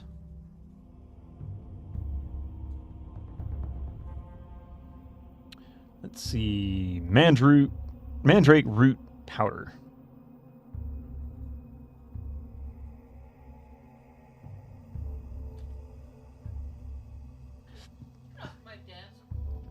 Small ball of cat hair. Mystic, come here.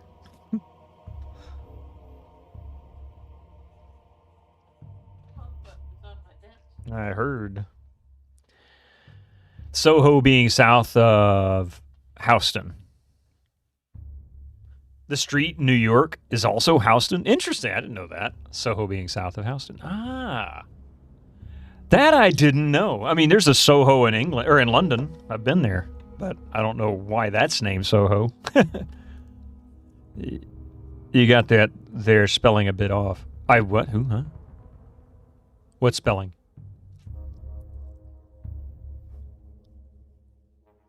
What was I looking for? Cat hair, fish oil, and magic wand. Of course, magic wand. And then I think we got one or two more lists to go. Which one is this? Brewing a Storm.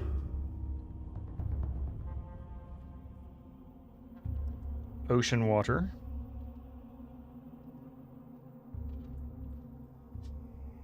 Spoonful of... I think that says spoonful of mud. I'm not really sure.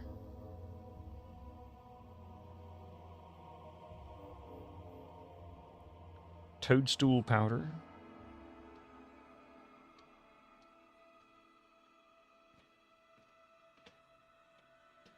Does that look like mud to you? Or what does that say? I think that says mud.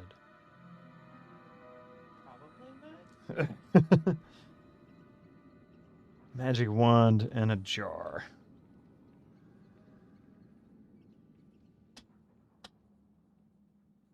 Okay, almost ready to start back into this. We got one more list. Becoming invisible. Yes. You be good, Mystic. You look like you're starting to...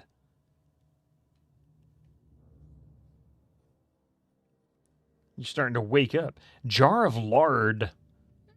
One cactus. We've got cactus. Cactus juice. If you're drinking cactus juice and eating cactus and you think you're turning invisible, you might want to take a look at what kind of cactus you're drinking the juice. Drops of toad spittle? What?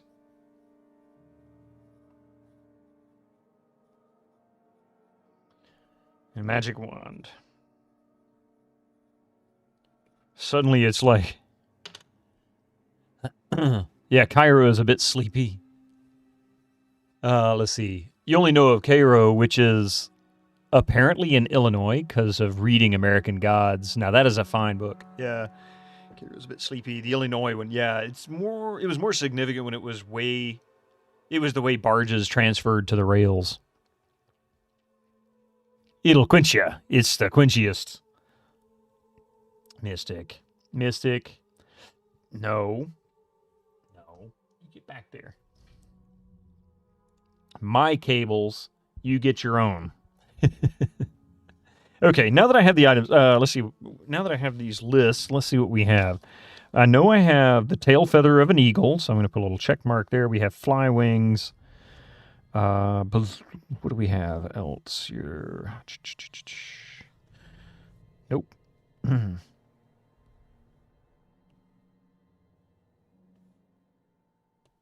We've got a cactus.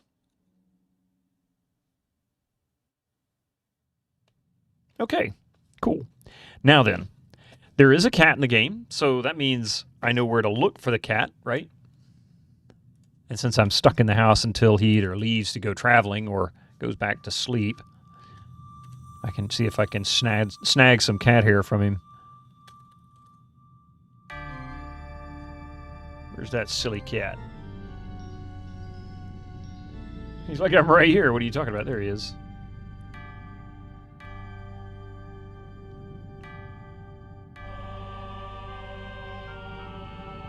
Get fur. Get cat. Get fur. So I gotta get the cat somehow. What do we have in inventory? Pluck cat like chicken. Well, that's true. Hey, I wonder if I can get I bet a bird feather off the chickens would be easy to get.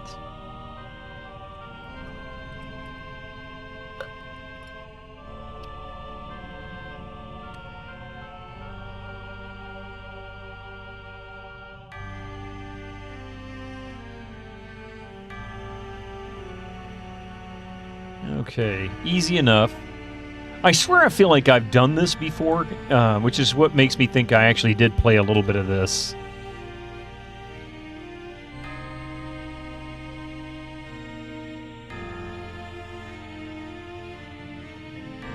Tucking the chicken firmly under your arm, you gently pluck a small feather, then let it go. Okay, we got a chicken feather. So that is one for creature language. Tuft of fur. If I could get cat hair, and that should work as tuft of fur as well, right? Small ball of cat hair.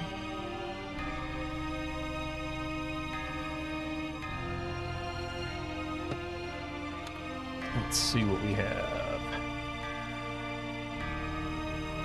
Yeah, chicken feathers are apparently contraband. They are with this guy. I need to go put it under my bed before he catches me with it. That's a really good chance he will, too. Probably should have done it after he went to sleep.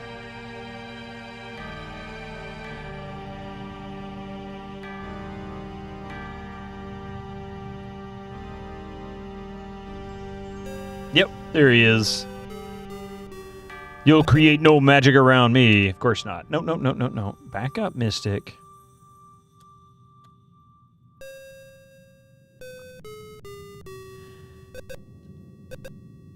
I have awakened. All right, well, time to go. Winner, winner, chicken dinner. I told you it was a really good chance he would. It seems like it's pretty much a guarantee he's going to spawn if I have something he doesn't want me to have.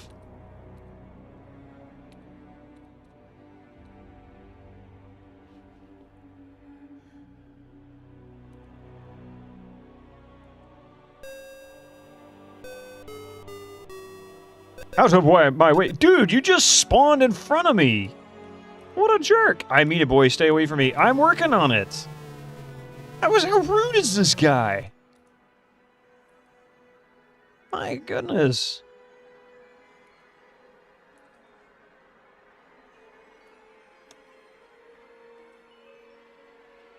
Don't cite the magic to him. He was there when it was written. He probably was the one who wrote it. So we know we can get a chicken feather. Let's see. What a troll wizard, right? Feed chicken. Hey, did anybody catch Dr. CDCS playing Johnny Mnemonic last night? I was in there. Well, I was trying to pay attention. I was paying a little bit of attention. We were playing Back for Blood, so I couldn't really focus. But it was kind of cool to see. I had never seen that game. I remember when it came out. I guess I could do my chores, huh?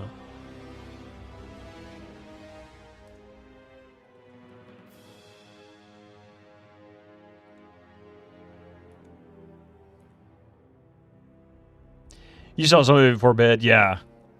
It was really kind of cool. Yeah, I think I saw your name in chat there.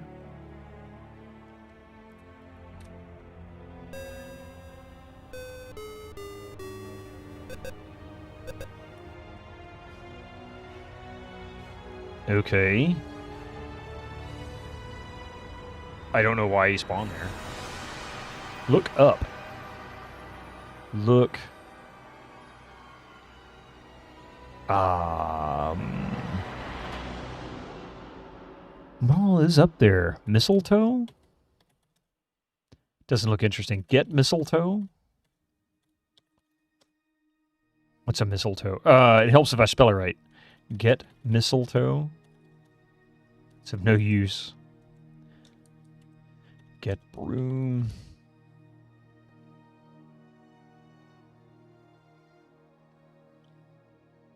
Didn't know there was such a game. Yeah, there was. You know, it's one of those games that came out in the early '90s when they started really trying to tie games to films, and they would always half-ass it. You know, it was never. They were almost never any good. And then every once in a while, you'd get a real gem. Like, I still swear by Congo. Congo was so much better than it deserved to be. But when you see who did it, you're like, no wonder. He was early in his career, and he went on to make a bunch of, other games. Maybe not a huge famous person by any means, but he made a lot of good games. LucasArts stuff.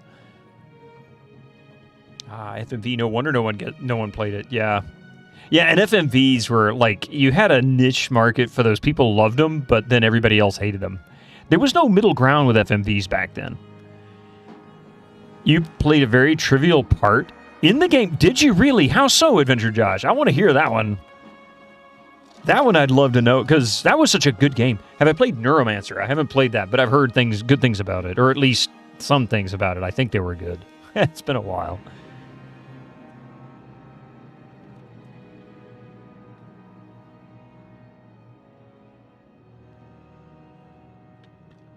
Look mistletoe. Look saffron. Saffron. Look saffron. Your brother's friend Dan Crane worked on it. Did he really? Visited their office and did some mastering chores.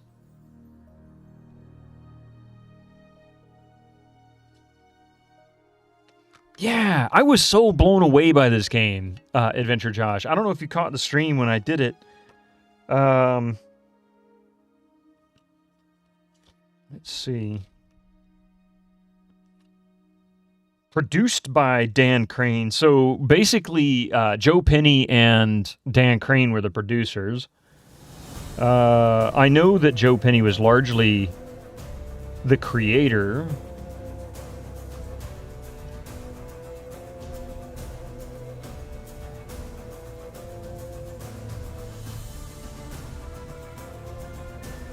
That's really cool. Well, as an executive producer, he was definitely in charge of finances. So I'd call that quite significant. But yeah, this is such a fantastic game. I absolutely adored it. The movie is awful. I'd say awful. I mean, it's a Saturday matinee off kind of movie. It's not one that I would make a point of going to watch. But if you don't have to pay for it and you've got nothing else better to watch, it's enjoyable enough. I believe you. I absolutely believe you. Because what I was saying about this, Adventure Josh, is that this era of video games for, movie tie-ins, they gave them nothing. I mean, look at the story to Trespasser, and that's late 90s, right? That's like 3 years after this was made. And the movie industry in the U.S. was old guard, like it was old people that really didn't know anything about computers, didn't understand how to utilize them in marketing, because they had never had that experience before. I mean, that's still new to them, 5-10 years at most. And so they would hand these projects off with very tiny budgets to the sometimes the cheapest folks they could. So the games sometimes would be golden, like Congo. Congo ended up being fantastic, but then you'd also get really crappy games, or broken games like Trespasser. I wouldn't call that one crappy, it's just really broken. Neuromancer and Johnny Mnemonic books were written by the same author, William Gibson. Okay. Rev Brown, how you doing? Get saffron. Reason to take it. So it's not here. Let's see.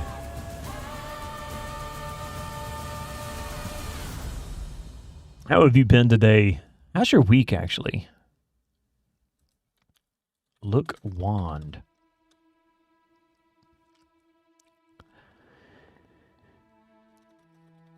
Get fish, get saffron. Okay, so one of my little tricks that I like to do with text parsers is kind of defeated in this game. One of my issues with this is that what I like to do with text parsers is I like to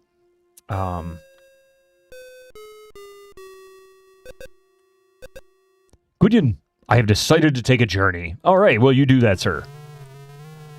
Okay. Now then, let's save it. Journey 109. Okay, so he took a journey at 109. And the reason why I put the time in there is I want to know when he comes back, how long that takes. Save title, fuckface is fucked up. Fuckface. It's the truth, man.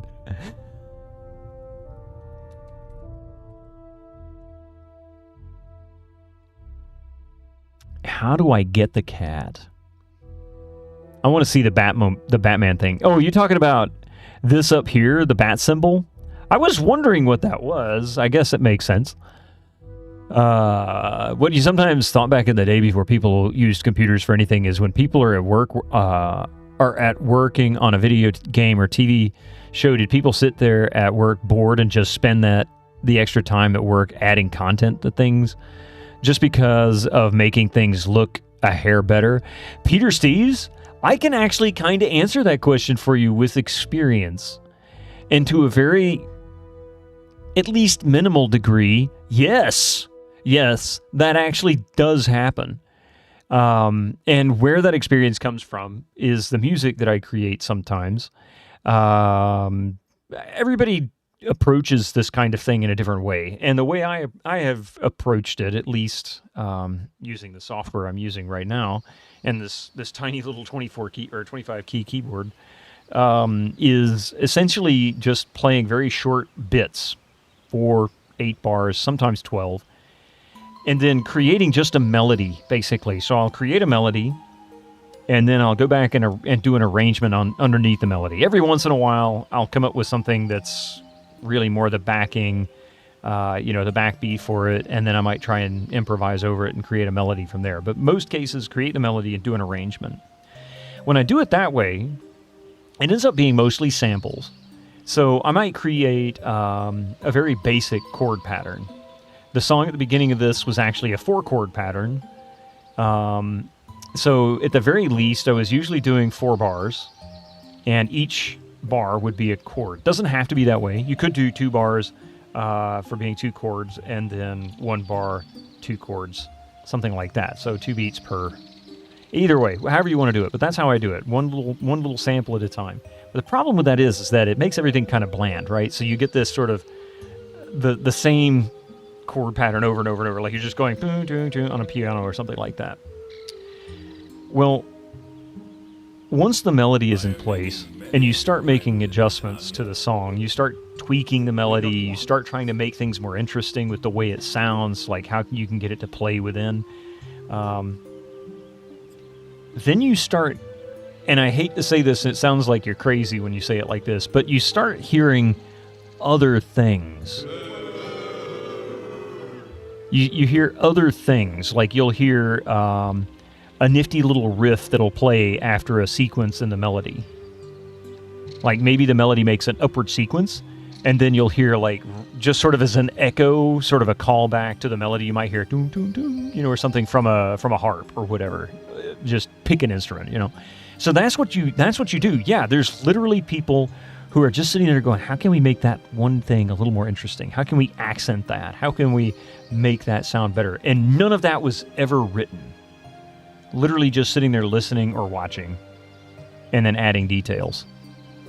Master left. It's potty time. That's what it is. You think 20 minutes? Is it 20 minutes? Okay. There's a reason why scope creep is a known phenomenon in games. Yeah, where the developer keeps getting excited about potential features and adds more and more cool stuff without finishing the critical things. Fortunately, I've never done that. Well, that's also what your project manager is supposed to help keep you from doing. Because as a director, I guess, you're really responsible for that, right? You want to, I'm really excited. I want to make sure this does this. But then you have the project manager that comes in, we ain't got the money or the time. You can't. Maybe in the sequel, do good, whatever. Or a male voice going, do dolly do.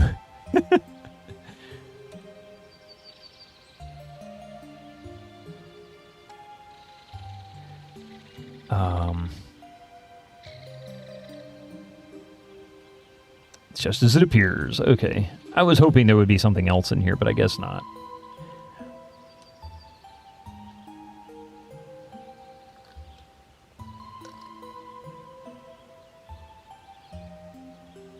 Really? Missed it by that much? It's one of your favorite King's Quest games. Nice. I hear both love and hate for this game. Get cat.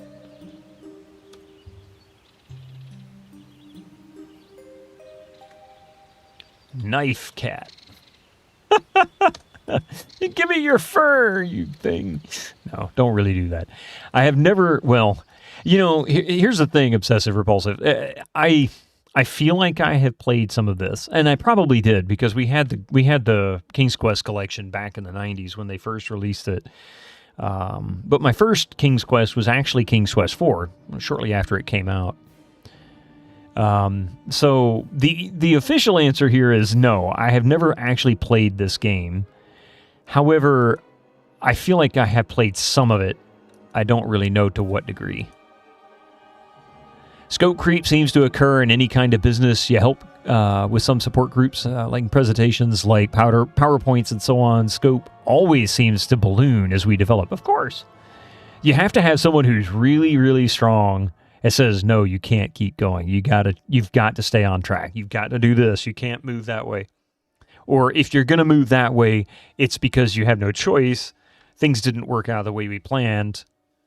Now let's sit down and we're going to talk about it so that we can readjust our project to this new path. There's a very suspicious bit of floor in the office. I agree with you, Winter Slice, and I can't figure it out yet.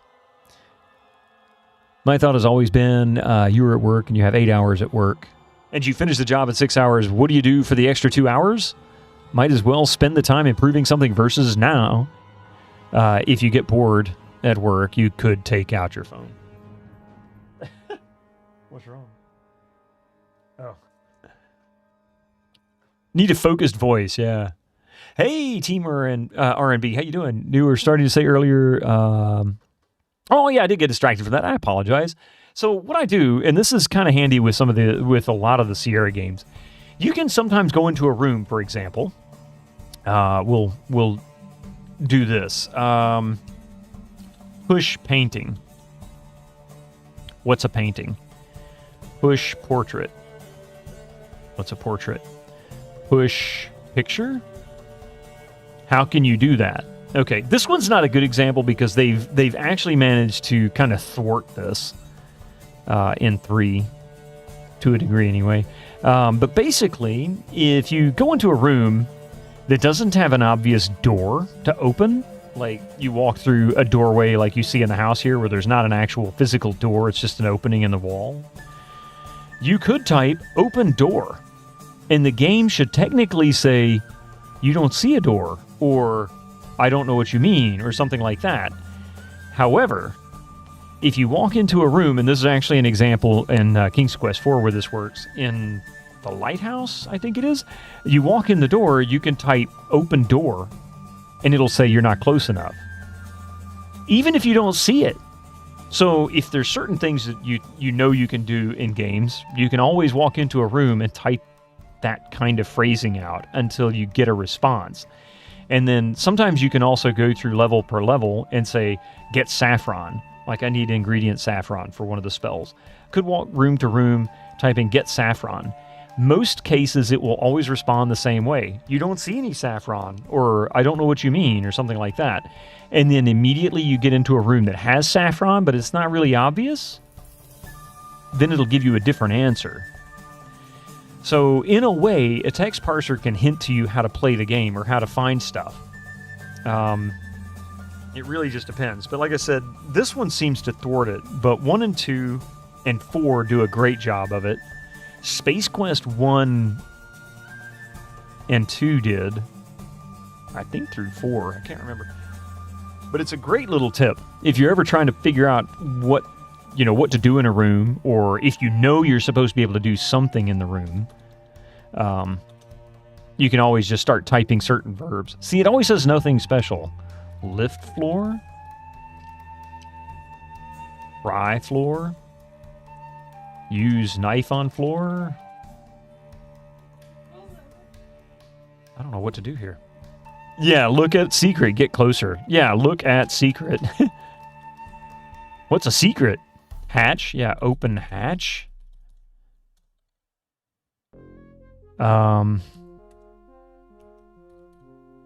Open door. You're not close enough. I think, well, now I did test this one. See, this one does work.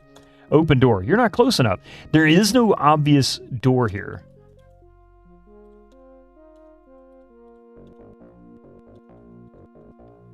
And I think when I get close to the cabinet, it'll say it's locked. So this one actually does work.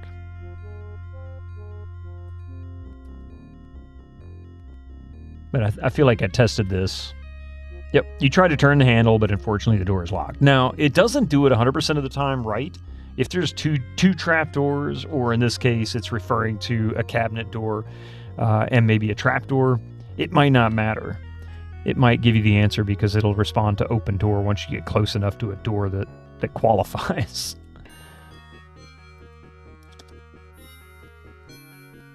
How about lift door? Not close enough. Really? Is it going to say that is it going to open or talk about the cabinet door being locked if I do it by the cabinet?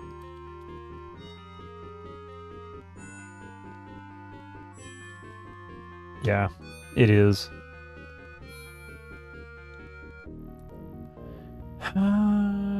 But yeah, I haven't figured that out. Maybe it's something on one of the shelves. Let's see. Push button. Pull book. Ooh, pull book was you're not close enough. Ah, wait a minute.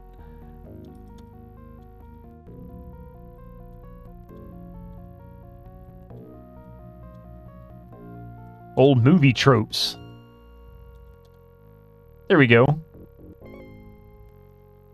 You push the large book aside, revealing a metal lever attached to the back of the bookshelf. Pull lever. There we go.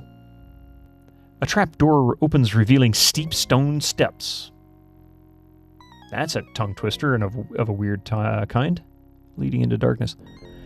Usually it's cliche, but if you pull a book, a secret door opens. Exactly. Which is why I was typing it. So, again, everything about King's Quest 1, 2, at least 1 and 2 is very cliche. Everything about it is old fairy tales, fables, things like that. So if you know those stories, you can use details from those stories to help you progress through the game, even if you don't really know what you're doing, just by typing in verbs that relate to it. So let's save this real quick, because we're coming close to the end. I want to see what's down here.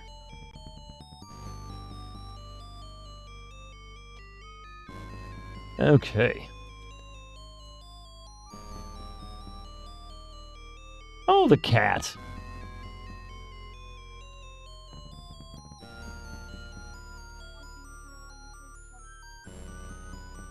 Look, cat. What? That darn cat really did it? It did it to you this time, tripping over the cat. You fall to your death. Oh my god.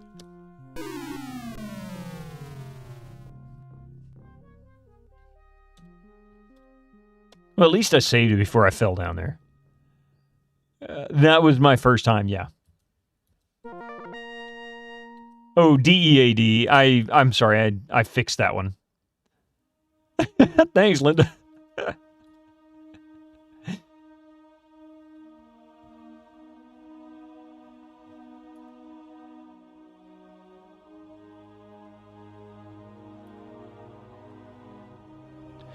King's Quest 3 is one of the more punishing. Yeah, it seems like it. Definitely seems like it.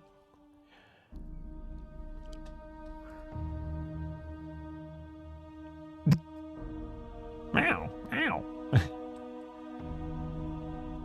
Why does he look so small compared to this desk? Get wand? It's of no use. Look. You look in awe around this torch-lit underground room. It appears to be a wizard's laboratory. Against the earthen walls, there are rows of shelves holding numerous jars which contain strange, unknown ingredients. The shelves also hold skeletons of small animals and birds, some human skulls and bones, and other odd instruments whose use you do not know. Against the earth wall is a massive oak table with a spacious worktop. The narrow stone steps lead up to the wizard's study. Okay, let's see. Get jar. You can't reach it from here.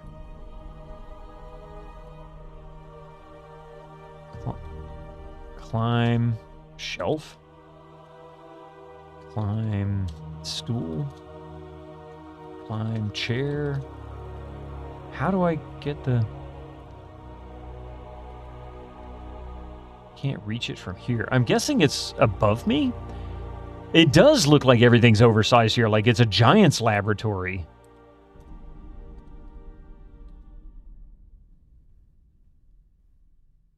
You think 3 and 5 are the most merciless? There are many jars of ingredients on the laboratory shelves. Which one do you want? Get empty jar. Get saffron. Let's see, what all do we need?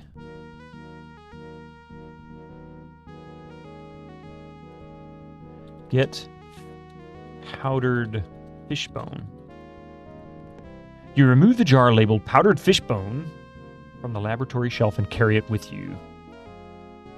Okay.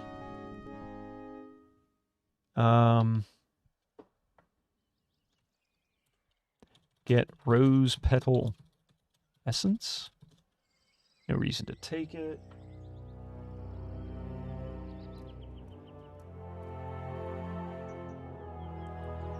Get dew.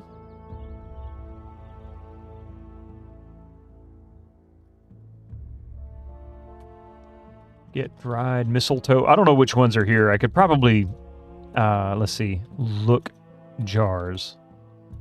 Look shelf. Oh, yeah. Okay, here we go. It does give me a list. Thank you. Let's see. Powdered fishbone, which we picked up. Yep. Mandrake, root powder, saffron, toad spittle. So all of this stuff, actually. So nightshade. Okay. Nightshade, mandrake, saffron, toad. Get mandrake. Get toad. Get toad spittle. Get toadstool. I was going to say, isn't there toadstool as well? Here we go. Thank you. Saffron powder, toadstool powder, toad spittle, powdered fishbone, mandrake root. I think that's all of them. So I think there was only 5. Look, shelf. Powdered fishbone, nightshade. No, we didn't get nightshade. Get nightshade. Get, what did it say it was? Look, shelf had juice. Okay. It's so weird. All right. Why do some items have an asterisk next to them? Well, that was my question as well. But apparently it turns out that they are simultaneously ingredients for spells and also things that if you have them in your inventory, the wizard will kill you. That's really cold, I know, but that's exactly what he does. If he spawns in the room or you walk into the room and you're holding him, he'll kill you. He just zaps you. So, yeah. It's a good way. It's a good indicator to know if you got something in your inventory that's going to get you killed. So you can kind of just hit tab and say, "Oh yeah, I need to go put that away." Let's see. Funny, the word toadstool is becoming indelibly linked with that one puzzle in Kyrandia 2. I need to play the Kyrandia series. All right. What else do we have? Is there anything else down here I need to get? So we've got... Oh, hey, give me just one quick second. I'm sorry. I'll be right back.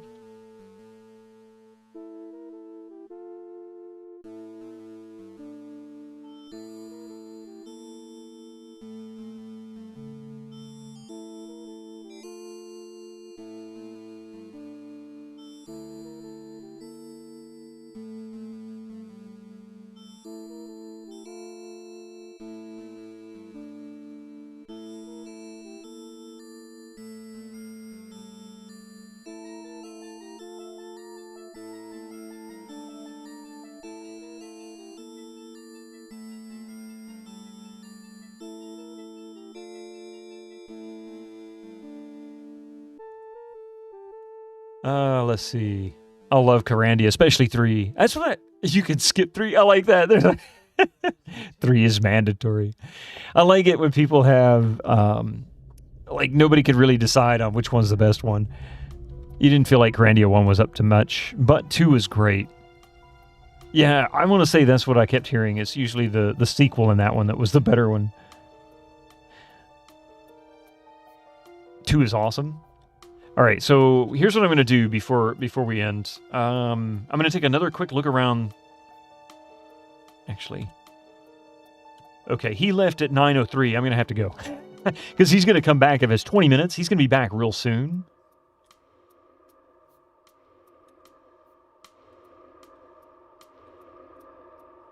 And I don't want to run out of time before I hide this stuff. I need to make sure I have enough time. But now that I know how to get down here,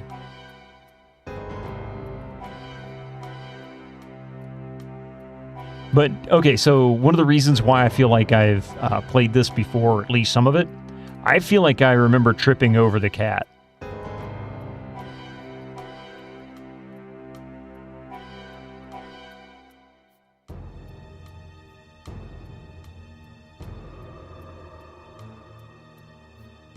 Grandia 3 is the one where Westwood, absolutely gods of pixel art they were, decided that actually crappy pre-rendered 3D was the way. Aww. Hide Nightshade. Hide Nightshade Juice. Hide Mandrake Root. Hide Saffron.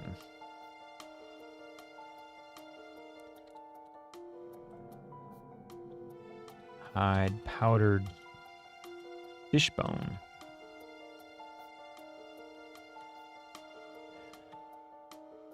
Hide toad spittle. Toadstool powder, okay. Hide toadstool powder.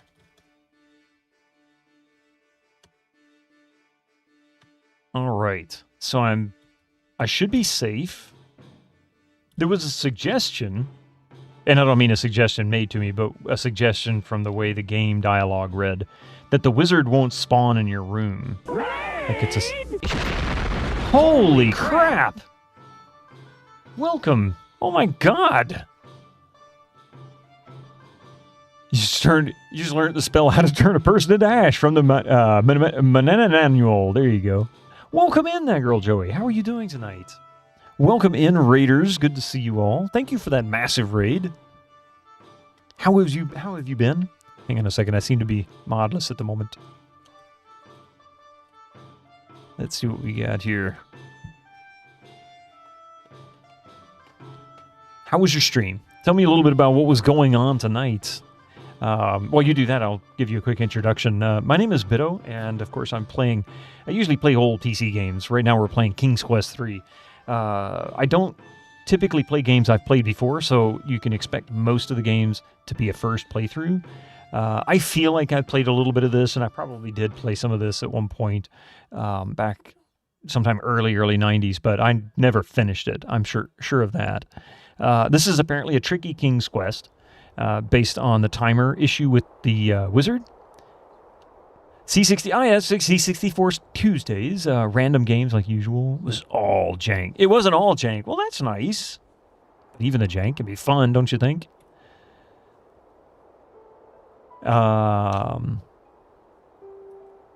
Let's see. What can we do here?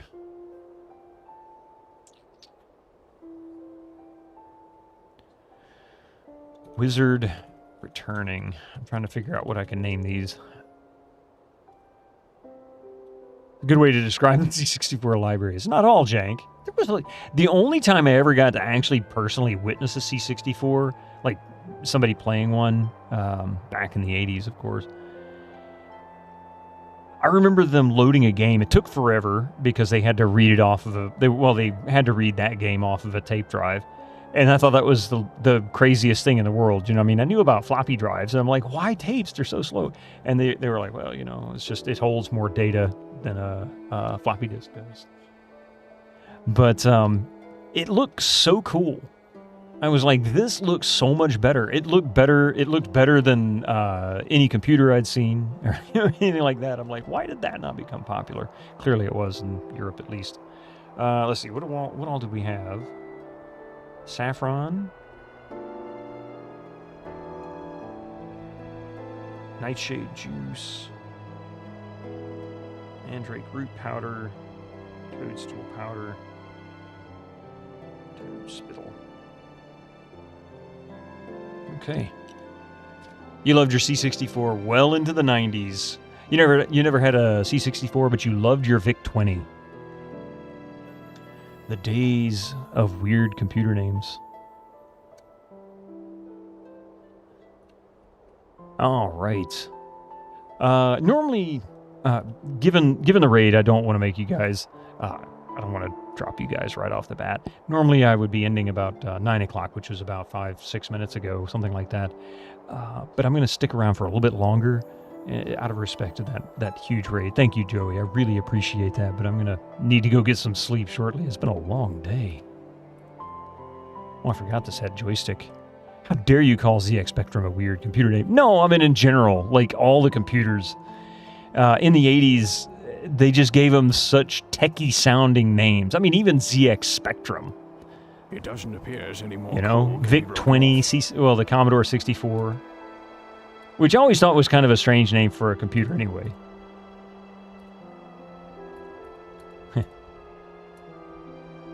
Oops.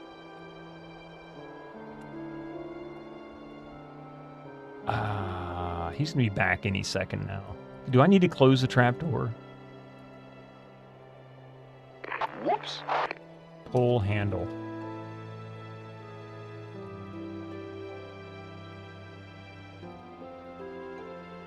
Ah. 64 was how many? Just farted flames until she died. Yeah. So, yeah, I knew it was something to do with the specs of the computer. I couldn't remember what.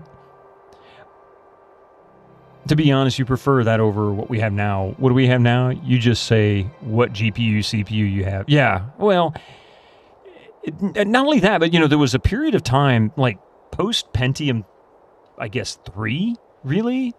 Up until the I-series came out, you couldn't make sense of those names. They didn't make any sense at all. You know, I mean, unless you really, really dug into it, or you just happen to know what processor you wanted very specifically.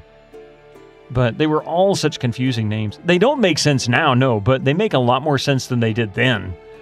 I mean, you can, for the most part, figure out tiers and whether or not it's a low power one without having to look into the specs, just based on the name. But, pardon me. Oh, pardon. VIC-20 got its name from the VIC chip it had. Oh, so okay. The wizard should be back in 3 seconds.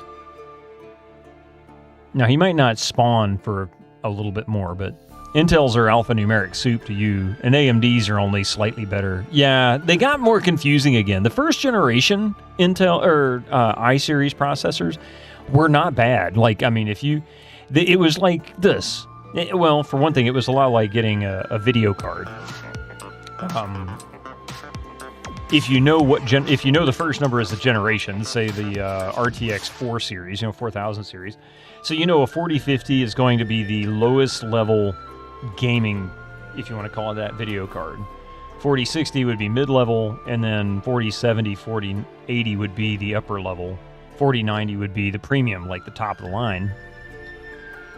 And so the early i series was basically i3, i5, or i7 for your tiers, 3 being the weakest and 7 being the most powerful. And then you'd have like 2100, 2300, 2500, 2600, and then you just stuck a K on the end of it to denote whether it was unlocked. Something like that. So those were really cool. I say first generation, I'm rattling off second generation, but you get the point. And video carving naming is become, it's become a little bit more gobbledygook. But I don't know. I mean, I like NVIDIA's naming. It makes sense to me now. It didn't back in the day. Like if I wanted to know what GeForce 4 card was the best one, I would have to know which one it was, like specifically by name, without really looking at the list. I couldn't tell you. Would you find silly as you had an 8800? So the fact, see, that was silly to me too, because, well, here's the 8800. I mean, I have one, and yeah, that was silly too, because now they're back to the 4000 series. We've already spun back around, and then we dropped a number. Like they went from 8800 to the 900 series, and I had a 970. It's just weird. They were weird, but they make sense now, you know. Yeah, we rolled over. I think you're right. What'd you find silly as feel like you need a better emote for a joke like that? Where is the wizard? Is he in here? No. So maybe it's longer than 20 minutes.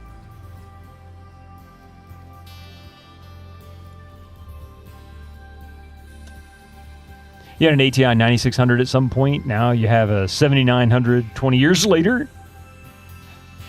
And that's funny, but at least you can blame it on AMD. Would they have done that if that was ATI? Because ATI, they went from, the 9000 series to the X series. So they actually kind of went the 10, they didn't do like NVIDIA and roll over. Oh, 109. Darn it.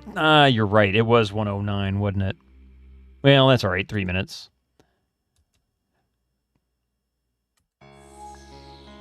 For some reason, I was thinking it was 103, but you're right. It is 109. Yep. See, look at that. Journey 109. You skipped a decade of chips too busy for enthusiast computing. Yeah, that and could also be too poor.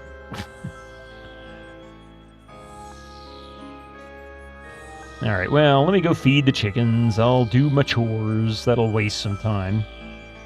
Feed chicken.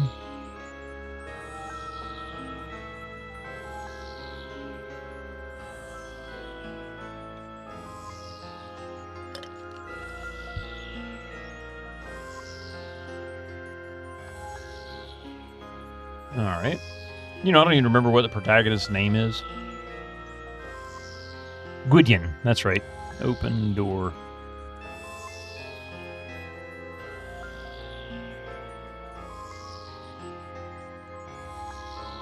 Dust. Get duster.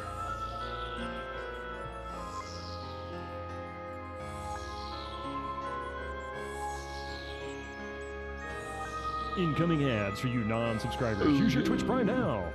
Ads. Are you done dusting yet?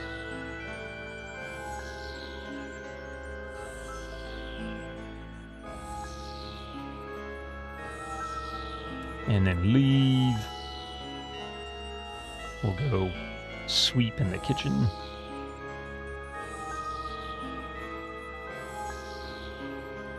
I don't know if this makes any difference. I'm not sure how to capture the cat either. Maybe I need to turn into another animal, another cat, and then I can get get a small ball of cat fur.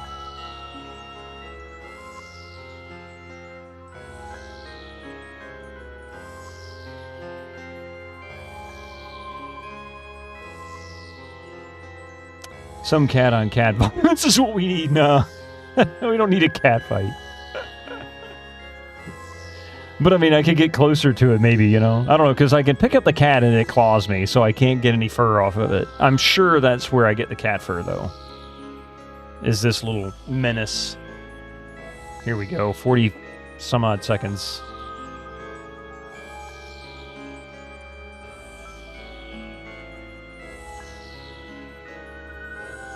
Stomp loudly while speaking gently. Here, kitty, kitty, yeah.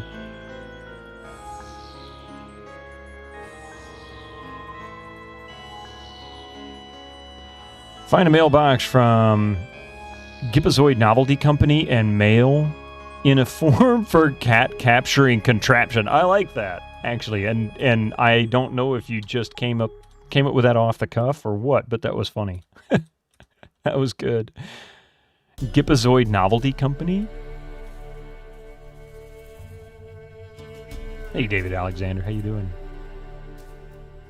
Look telescope. Use telescope. I don't think it knows use. Oh, it does. Gipazoid Novelty Company. Oh, is it from... Oh, okay. Wow. I need to watch it again. Or watch it. I need to play it again. You put your eye to the glass. It amazes me. And blah, blah, blah, blah, blah, blah. Nothing worth looking at there.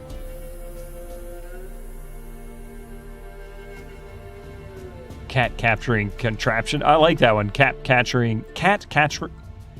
Say that 5 times fast. I dare you. Cat capturing contraption.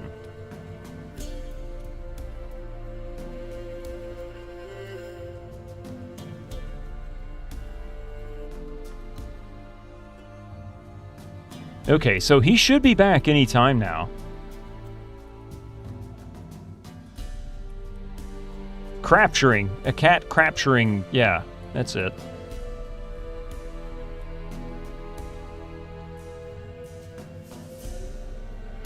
They're the ones that make the Labion Terror Beast mating whistle. Yeah, I remember that. So maybe it's not 20 minutes? Winds howling. Yeah. Man, I love this when I hear the music in Witcher 3. And we get to this scene. Okay, where's the wizard? Your cat catcher is to plink any pop top in the house. Instant cat. Yours is the same way, huh? Coffee goes in there and opens up a can of soda. Here he comes. He goes nuts. He's in there right behind, making all kinds of weird little mouse or cat sounds. All right. I think it's longer than 20 minutes. You snagged the soundtracks for your Plex. Yeah, same here. The Heart of Stone score. The main score from the base game is amazing. Oh, I actually had an extra snooze. Anyway, I really hate to do this. That girl Joey, thank you so much for the raid. And it was huge. It was very generous. All of you guys coming in and visiting and just being a part of it. Thank you. But I do need to end. I got to get up in the morning early, and I've been going since about 6 o'clock as it is. So, yeah, I got to come to an end. What I do want to say is thank you very much for being here, all of you. Thank you for the bits, and also thank you very much for the raids and the follows. I hope to see you guys on Thursday. We're going to be playing Manor Lord over on GOGCOM. So that'll be 7 p.m. Eastern, and I'm actually looking forward to this. One I've been wanting to play for a while, ever since I saw Darksaber playing ads for you non-subscribers. Use your Twitch Prime now. Put it right there. Save this. Exit. Oh. Quit. There we go. Anyway, as is usual on the Tuesdays, we don't raid out, but we will just say a brief thank you and appreciate you being here. I hope to see you guys on Thursday on GOGCOM. If not, catch you on Friday with more Might and Magic 3. Until then, y'all have a wonderful week. Be safe and have a good night.